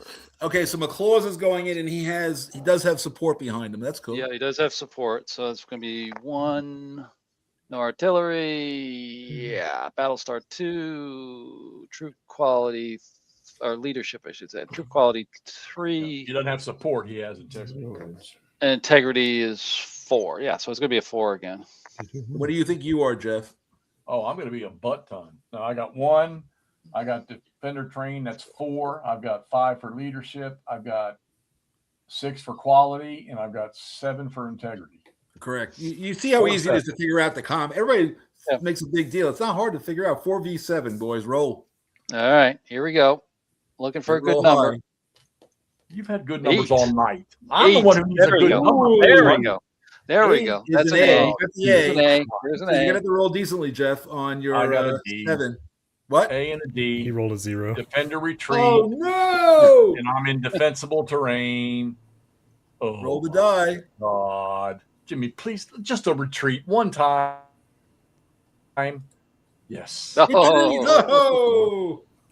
No! Oh, he attacked me. I got to go that way. And you can't advance, Alan, because you're in the zone of control. Yeah, I but know. you can- With Richard, now- yeah. Now, Jeff, at this point, you would pass, I think, because you don't want to attack anybody. I'm not attacking with Richardson, that's for sure. So now it's you got your last shot, Alan, to pull this thing off. Yeah, I've got to go down here. Dun, dun, dun, dun, dun, dun. No, what's wrong with McClaw's hitting? Yeah, I see what you're saying. Same This guy attack. up It's here. just Even better. No star. and this guy's got no star. So this one's going to be Yeah. a 4 versus a Well, 6. Hooker doesn't Actually, either, but yeah. Well, there's two chances because Longstreet could go after Hooker, who doesn't have a star. yeah. You got a couple more shots, but yeah, let's see what happens. So this is I've- going to be I've a only got 4 5. again, and you're I I think don't know what 5. you are, Jeff. 5. 1, 3, that's 4. Leadership's 5. And there's no That's it. integrity. It's just a 4 versus That's a 5. it. 4, 5. 4 was 5. All right. Here we go. 1. Oh. That wasn't the right roll there. Now the 5. No. I got an A. And you got a what? You got D a versus D. an A. Was it a D versus an A? D versus Yeah. an A. Yeah. Backer retreat. Yeah, Uh-oh, they're defensible blown by. terrain. Yeah. Yep. Come on, baby. Boom. Come on. Retreat. Boo, boo. Yeah, but there'll be So no I more gotta battles on advance, that don't part I? of the field. Oh, no, it's not a counter, Jack. So if Hexy passes, well, there's only really one more. Well, I guess there's 2 more combats. But so Alan, you want to pass Hexy or do you want to attack? I'm done. All right, so roll the die, Alan, and add 3 to it. But you have more than enough attacks, even. With 3. Yeah. Yep. That's gonna be 8. So. Yeah. You got 2 more possible attacks here. Well, I think. Well, 1 really. This one's. Well, you have winning versus Casey. Remember, even though he's in field work, he's still only defensible terrain. Yeah. Well, let's go with this one first. I think it's a Longstreet. little better. Okay, here he goes. Longstreet. That's going to be a 4 against what? 5 again? 5. 4 Wait, to 5? 1, 2, 3, 4 versus a 5. 5. Yeah, because 5. you're in range of Later. McClellan. All right, here we go. Same Big thing. roll. Big roll. Oh. It's middle 5. It's an A. That's not going to hurt you. Oh, I rolled a big one. A and A. And A. That's Backer okay, retreat. Backer Oh, retreat. defensible terrain. Here we go. Oh, son of a bitch.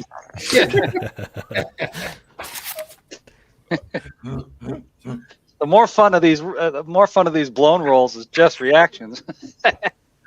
Yeah, but these are like 31% attacks, so they're not. Yeah. You know, 1 and 3 is what you. That's like the standard assault. Yeah. That's about right. No, Nord. Sedgwick got between Hancock and Custer's wife. That's what happened to him. So you got 1 more possible attack there, Alan. Yeah, against You know, Casey. Alan, hey, Alan, we can just call this a tie. Yeah, but a tie is a Union victory. Ties a Union victory. I won't rub it in. I was leading. There was a chance there. And the dice got me. But that's it. Well, let's see. Well, isn't there 2? Because in theory, Huger here. Yeah, he can attack. He just has no support or anything. But yeah, He has no support, and then D.H. Hill could attack. Well, just so you know, when you attack below, when you're attacking below a 4, which is what he would be, then you have the possibility of significant disadvantages and bad things really can happen. Oh yeah, you get an SD on 0 or 1. Oh yeah. You got to be careful when you get below 4. Oh yeah, I see. Yep. And of course, the other flip side is when you want to. If a guy's in the open, that's when you want to hit him, because if you get a guy in the open, then you can get him down in those numbers. Yeah, because he doesn't have the +3 for the train, and big numbers there. But even with the defensible train, but they only get the 1 modifier for that. So he's What attack, Alan? Which attack are you talking there, buddy? well. I'm talking about Casey's hex. Casey's hex here. Oh yeah, Casey's only got a +3. He's got no support, and he's got McClellan, of course. Right, and he only gets 1 + 3 because he's That's got right. Yeah, the field works.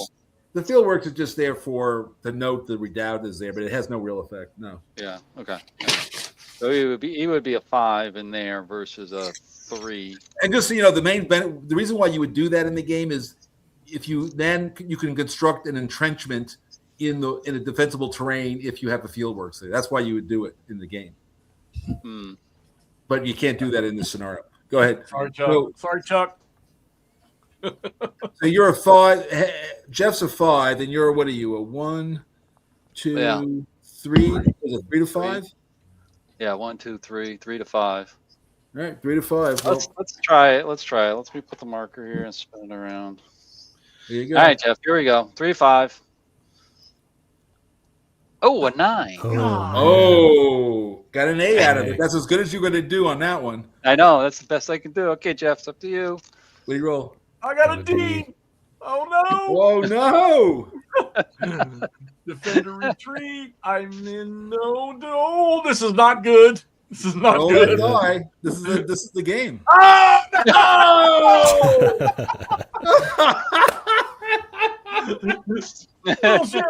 Bullshit. And you advance onto the fieldworks is gone. Yeah, obviously. And you advance into that space. Son of a gun. Oh, wow! That was hold on. I gotta pee. I'm ready. So Alan wins 3 to 2. 3 to 2. Wow. Wow. But it's a boring game though. Nothing happens. Oh yeah. No, it's good. It definitely much better when you get a sense and you figure out what you're doing wrong with the combat piece of it. Because now I've got a much better handle on the combat and seeing how to do it. And you're right about multiple attacks. Eventually, you're going to get a number, but you just got to have patience and time and take those lumps. Well, I want you to feel like you're in the Civil War because most of the attacks fail. So when they work is when you get excited. or when Jeff rolls a blown dice. I mean, it came right down to it, right? Exactly, right down to the end. Yeah. Yeah. So this scenario, the scenario is over because there's no more possible combats, anyways. But so anyway, that was fun to watch. Thank you. I enjoyed that a great deal. Oh, thank you for coming on. This was awesome to actually play it and work out some of the kinks that I had from playing it. Now I want to go back and try Wilderness again. Because I was doing the maneuver stuff and that was kind of fun, but I wasn't getting the combat. Now I've got the combat and it should be very interesting going forward. I'm so mad I left here and I went and took Custer's life for myself. That was fun. I got it. That's I haven't gotten all cracked up and busted up about something I think since Todd and I did a GCACW thing about 2 years ago. That was a blast. Good fun. And look, 2 turns, and I'm still new. Alan's refreshing himself, so that the game does flow. It does move pretty fast. I think the brain work you're going to put into is deciding how you're going to maneuver, and then picking. It's nice that Mark. What's the what delineates a mandatory attack? The only time. There, I see pictures. Hey guys, a mandatory attack is only when you're in. So what happens is, when you get to the combat phase, if anybody's in basically an entrenchment zone of control, the front of an entrenchment, all those attacks have to happen first. So, entrenchments are obviously something that will cause more interesting situations as far as attacking defenders and all that. So so it's without a mandatory attack, not having to attack is cool. You can pick your battles that way. Yeah. And this, it's not a massive combat results chart, but you don't know what the outcome's going to be. And I always look at the dice roll for a combat as being, did some squad leader or did some company commander or did some battalion commander or so forth upline, did he make a boo-boo during this assault, during this attack? And the dice roll reflects that, or maybe powder's wet. Who knows? Somebody just made a bad choice, and that's the reflection in the die roll for me. Just some off the wall thing happened during. Hey, look, every CRT you've ever played with in every Hex Encounter game or in most games there's a distribution, right? There's some distribution. And what I did was I took the time to do the math, so you don't need die roll modifiers because the switching changes the distribution. I get the distribution right going left and right. So I don't have to worry about the up and down. And that's what makes it much faster. You don't have to remember all that crap. You just go, here's my column I roll. And that's it. That's what I was going for. But it's just as, remember, all CRTs are closed form solutions. So you can always calculate the odds of everything. So the only thing we didn't see on the chart tonight was we didn't see disaster and we didn't see breakthrough. Yeah, without artillery, well, there was a couple of opportunities for it because this one remember, this is think of this as what it was historically. This was a crappy assault, launched, and it didn't work. We also had the opportunity for Joe Johnson to have been killed, which was, hit. He wouldn't have been killed, but he would have been wounded, and that also could have happened in this, which is all the things that all the elements of this battle occurred, and I'm happy with that. Now, Mark, I'm gonna zoom. I'm gonna bring up the overview map. Okay, so yeah, how many maps is that right there? That's 4. Okay, so it's all right. You see the canted one at the far left, right? That's Rebel Fury. So that doesn't come in the box, but basically the maps are A, B, C, D are full size maps. E, F, and G are the ones along the bottom there, that extend it, and there's a little map extension C. So it's A, B, C, D, E, F, G, and there's that little piece. And then the canted one is if you're playing the extended campaign, that's Rebel Fury. So that's this can take up a lot of space if you guys want to get after. So you're kind of getting a monster look with the map on the table, but okay. So let's just put it like it is. This thing definitely is going to promote maneuver in choosing your battles. So you're not. Are we not necessarily thinking about supply? No, in the campaign rule, not during a battle, but in the campaign, there's supply and all that. You got the rule booklet. You can just read it. Where's my damn map? Yeah, I'm kind of thinking campaigns be interesting. Got to read some of the. There's only 4 pages of rules, but go to page. Yeah. You got the rule from there, Alan? Yeah, I got go both to page 28. It's in the table of contents.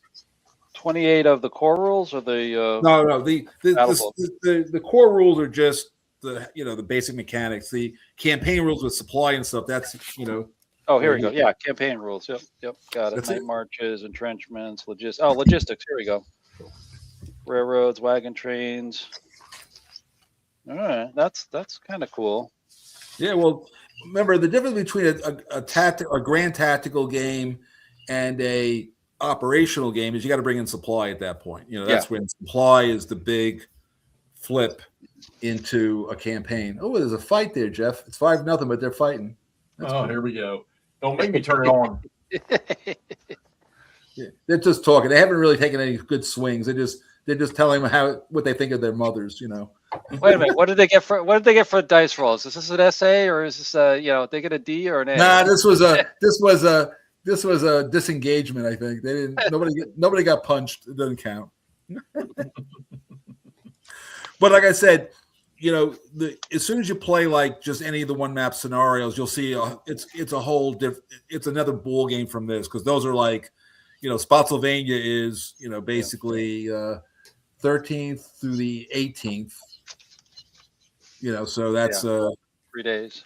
4 days. 4 days. 4 days. That's 8 turns.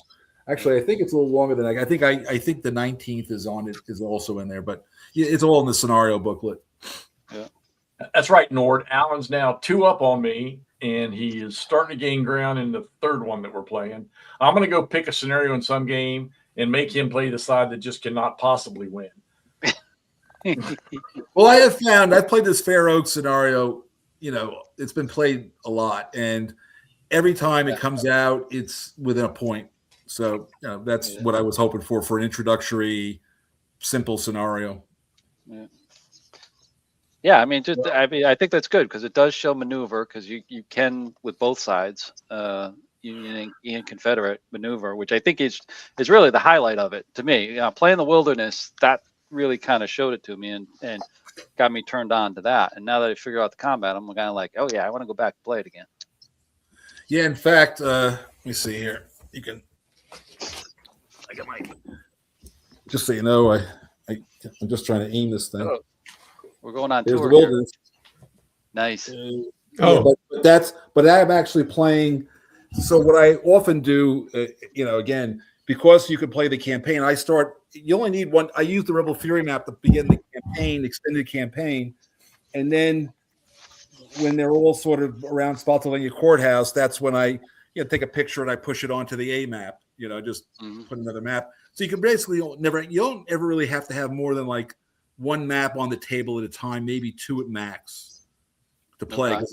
Because even I don't have, I could, if I put every table I own in a straight line, I can set it up. But most of the time the map's empty. Now, you addressed this last Saturday and you talked to me and Mo about it. And I'm just curious here. So this game here, A through G, all right, doing Rebel Fury. So it's what? 1 A, B, C, D, E, F, H. There's 8. When you decide to pop Antietam and Gettysburg, how many maps are you thinking in that one? Oh, it's 8. So it's not quite a square, but it's close to a big square. And those will be able to touch and link to these?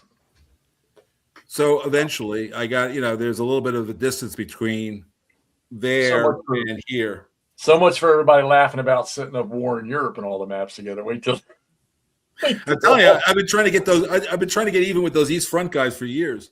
10 maps, 10 million counters. But however, even with all those maps, you never really have total on both sides 50 counters on the map.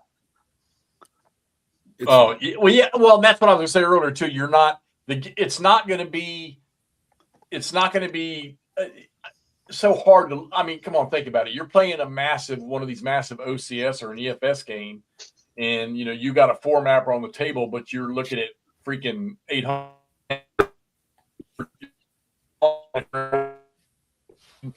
He broke up there, didn't he? Yeah, breaking up here a little bit. Jeff, your internet's not working. Oh, is it really?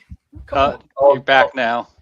Maybe it's the weather finally getting here. Like I said, you play one of these big games, OCS or one of these big 4 mapper or EFS or something like that, and you've got 850 counters on the board.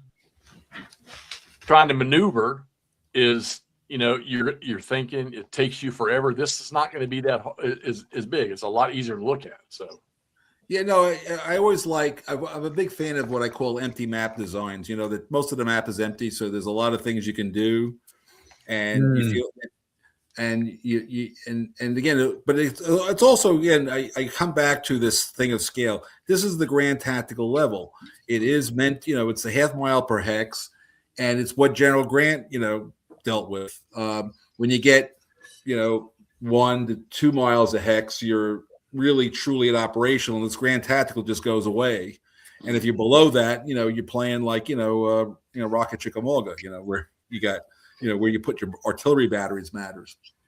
Yeah And you really limit this by your headquarters, right? Because that's really the limiting factor. You could have these huge maps, but really if you only got one headquarters, you're in a space. Well, this is not World War II. Okay.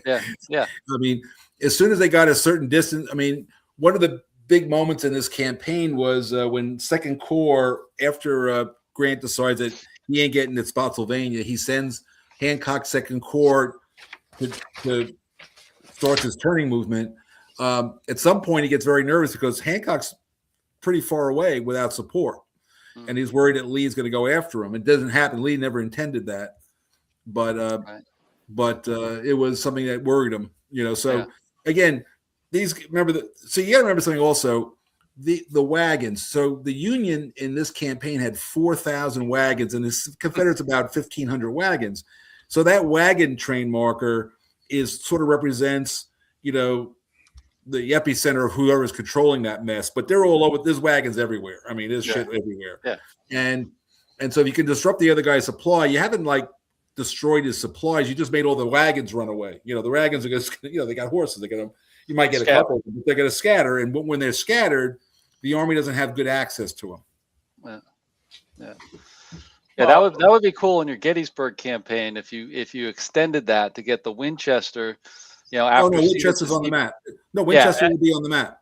Yeah, but the whole skedaddle after the Winchester, second Winchester, and the wagon trains scattered all over southern Pennsylvania. Are you talking about the Valley, or are you talking about Winchester, Maryland? No, Winchester, Virginia.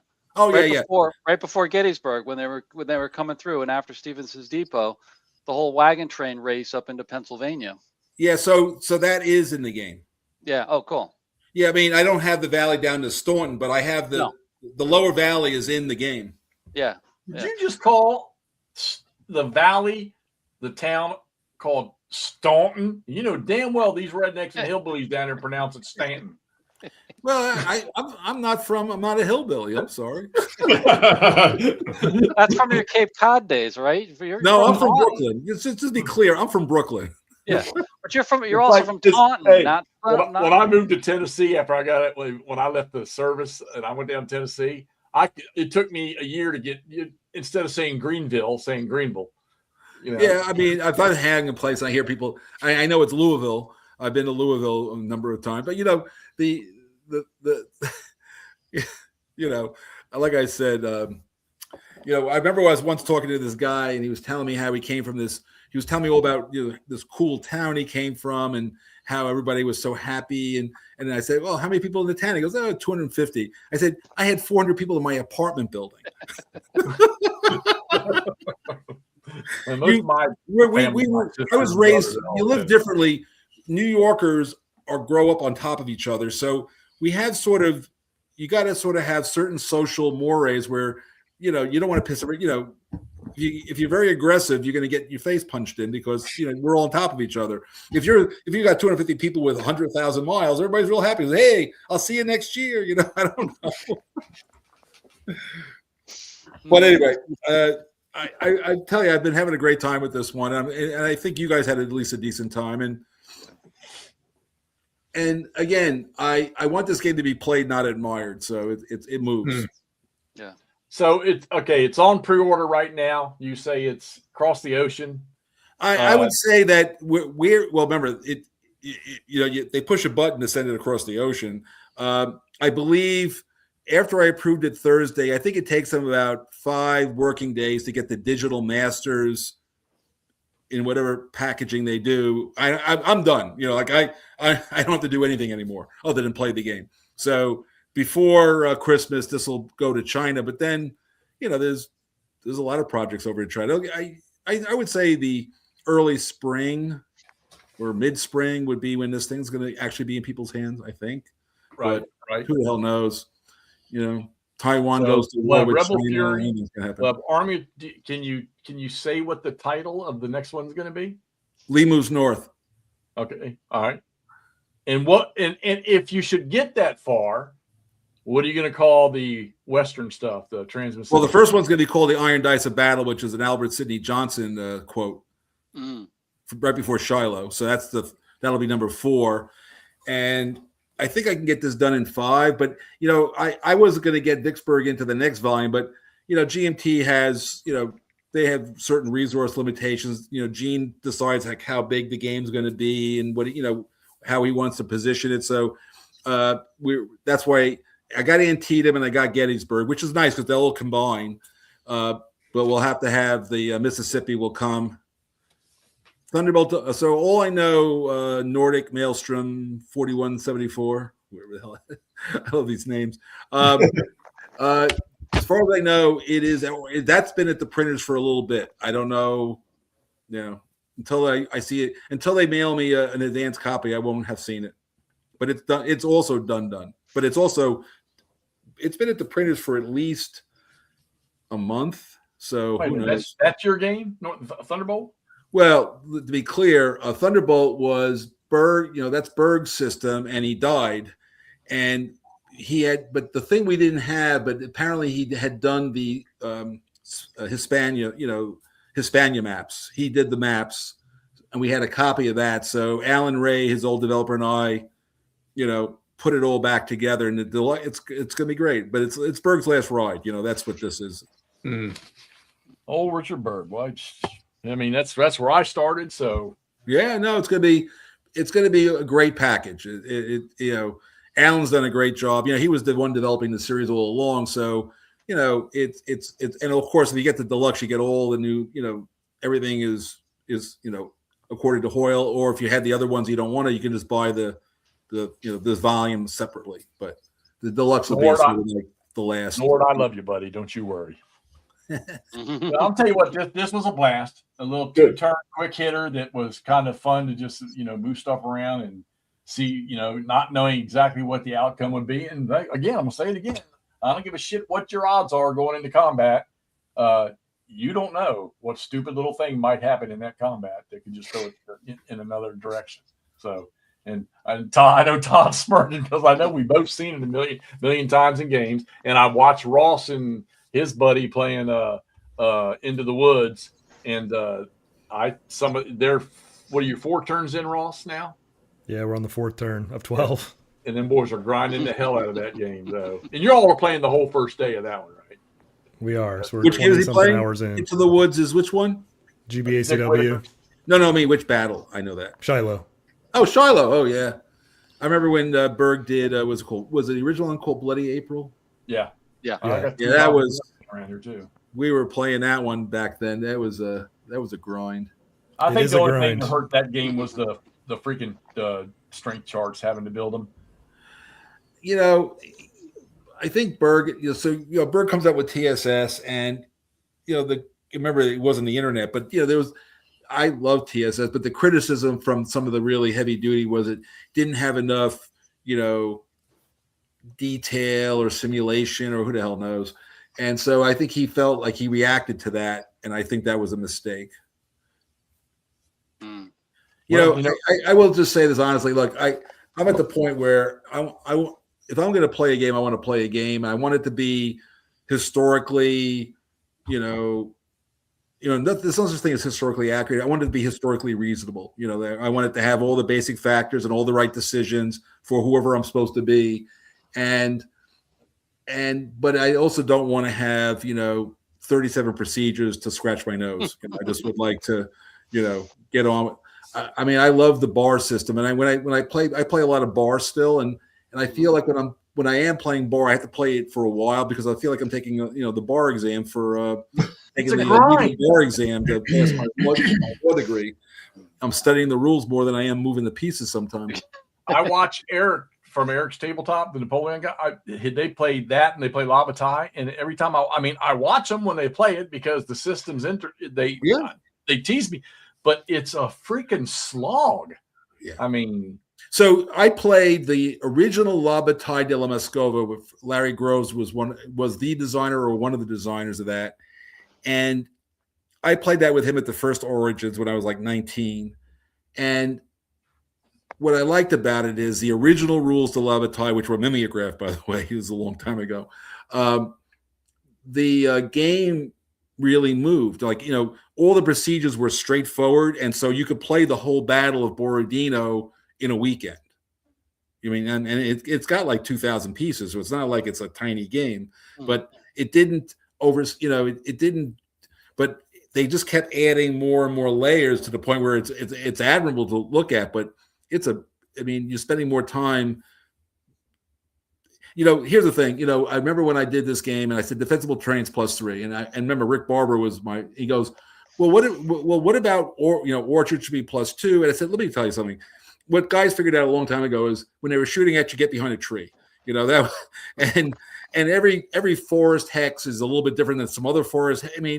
There's no mathematical basis for any die roll modifier in a game. So pick one that seems reasonable to get the right general, and then the subtleties are interesting, but they really don't matter. Right. Right. I mean, well, it seems to work for this. You're not. This is. I've always been one of the. I mean, I'm like probably a lot of people sitting here like the detail stuff in games, but it's nice to get one that's you're not going to get a headache over. It's going to play fun, and it's going to give you you're going to see what the intention was. It just as long as it's not detail for detail's sake, I'm good. Like in bar, there's a lot of detail around their formations, but that really matters in that period. How those guys form up and move around. That's a big deal. So there's a lot of detail in that. But when you launch a cavalry charge and there's 48 different procedures, so just to get the guys to move forward, it doesn't feel like a cavalry charge anymore. At least that's for sure. Right. Right. Very slow cavalry charge. It's a lot of drama. But I like I said, I am not one to say. I think I might. If you looked at Pacific War, I know you've got a copy, Jeff. I understand how to make a very detailed game. I mean, I think I've proven that. No. You never made a game that I opened the box, looked at it, and had to put it back on the shelf again because there was not enough detail to it. Not at all. that game, I'm telling you, that damn thing's going to happen if I have to drag you online. Sure, I'll tell you. Look. By the way, go look online. Homo Ludens. Fred Serval. I did a teach and play with him and Ardwolf a couple of years ago, but we played Coral Sea online and we finished it in like an hour and a half. I mean, it's not a complicated game. It's just there's a lot of the strategic scenarios a lot, but when you play the battle scenarios or the campaign scenarios, it moves along too. It's just the procedures aren't hard. There's just a bunch of them. That's all. Coral Sea. That sounds like a naval battle, Jeff. Oh, it's definitely. Look, I got to be honest with you. The Pacific. Well, believe it or not, the Pacific's not a naval war. It's not a naval war. It's an air war, by the way. The naval part's just to get the planes forward. Well, even better, Jeff. It's an air war, Jeff. It's an air war. His favorite. God. Well, I did tell you earlier tonight that I'm looking at that Western Ace game or West Ace. That looks pretty fun. Yeah. So. Western Front Ace. Well, hey, I will say this: Vincent Cooper content. Todd, did you not play one of the Field Commander games? Your mic's muted. I thought we got that. He said no, by the way, if you didn't notice that. I've never had one. Well, Vincent Cooper's having what's her name, Sarah, I guess, at DBG, I think. Which game are we talking about? They're going to send me a copy of Field Commander Lee, a review copy of Field Commander Lee. I'm probably not going to get it out to everybody gets their purchase copies, but I don't know enough about the Field Commander. I'm curious because this is ACW, and I know that's why Vincent thought of me. So I am curious to see, but isn't that like a block game though, or aren't those block games or something? I don't know. I got to do some digging because I don't know enough about them. I definitely have heard of the series, but it's like Field Commander. It's like Alexander, Napoleon. Isn't that like? They say this one's a lot like Napoleon. I know they did like Field Commander Rommel. Yeah, that's the one I remember. I saw it once at the convention. I don't have any of those. I said, sure, send it. Let me take a look at it. I'd like to see it. I mean, he offered it to me, so I'm down with that. Well, yay, big fun tonight, Alan. I don't know. What do you think, man? We're gonna have to. We got to do a campaign. We got to do a campaign. Yeah, I was just about to say that. We'll figure out the campaigns and get that on here and take a look at that. Sounds like fun. Hey, JP, how you doing, buddy? Yeah, Todd, how's your campaign? You've been popping shorts up left and right. Oh, about the GCACW? No, it's going terrible. He's gonna. I'm telling you, he's gonna rock me here soon. So which one are you playing? The first Bull Run campaign. It's only 13 turn in GCACW. Yeah, the Union's just rolling. What's the title on the box? Oh, I'm sorry. Stonewall Jackson's Way 2, and it was all green alike. Yeah. I have Stonewall Jackson Way 1. Yeah, it's still fun, but I'm getting rocked. Oh yeah, look. Remember, I published the first GCACW game, so I know all about it. Oh yeah, that's cool. Yeah, Lee versus Grant. Oh yeah.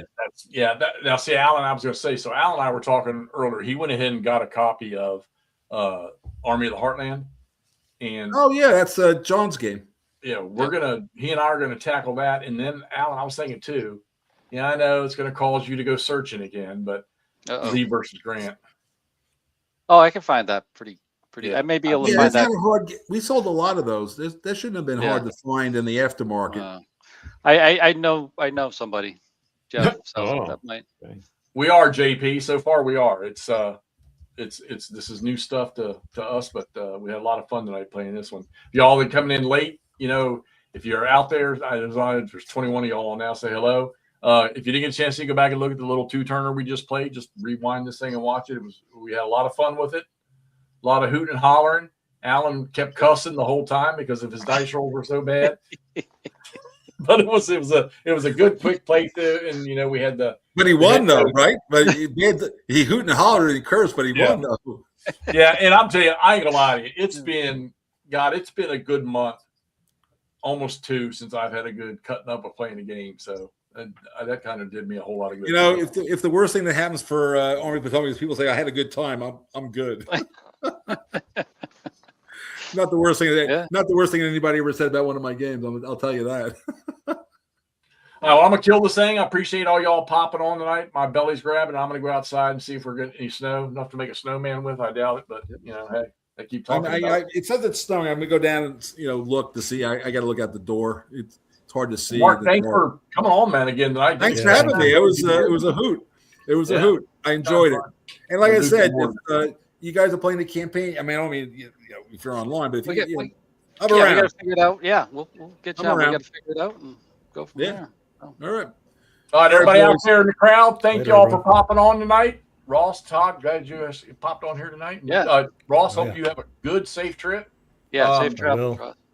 Be hanging out at the National Archives, enjoying it. Oh, that'd be awesome. He's coming out your old stomping grounds area there, Mark. So in DC. Yeah, I used to be.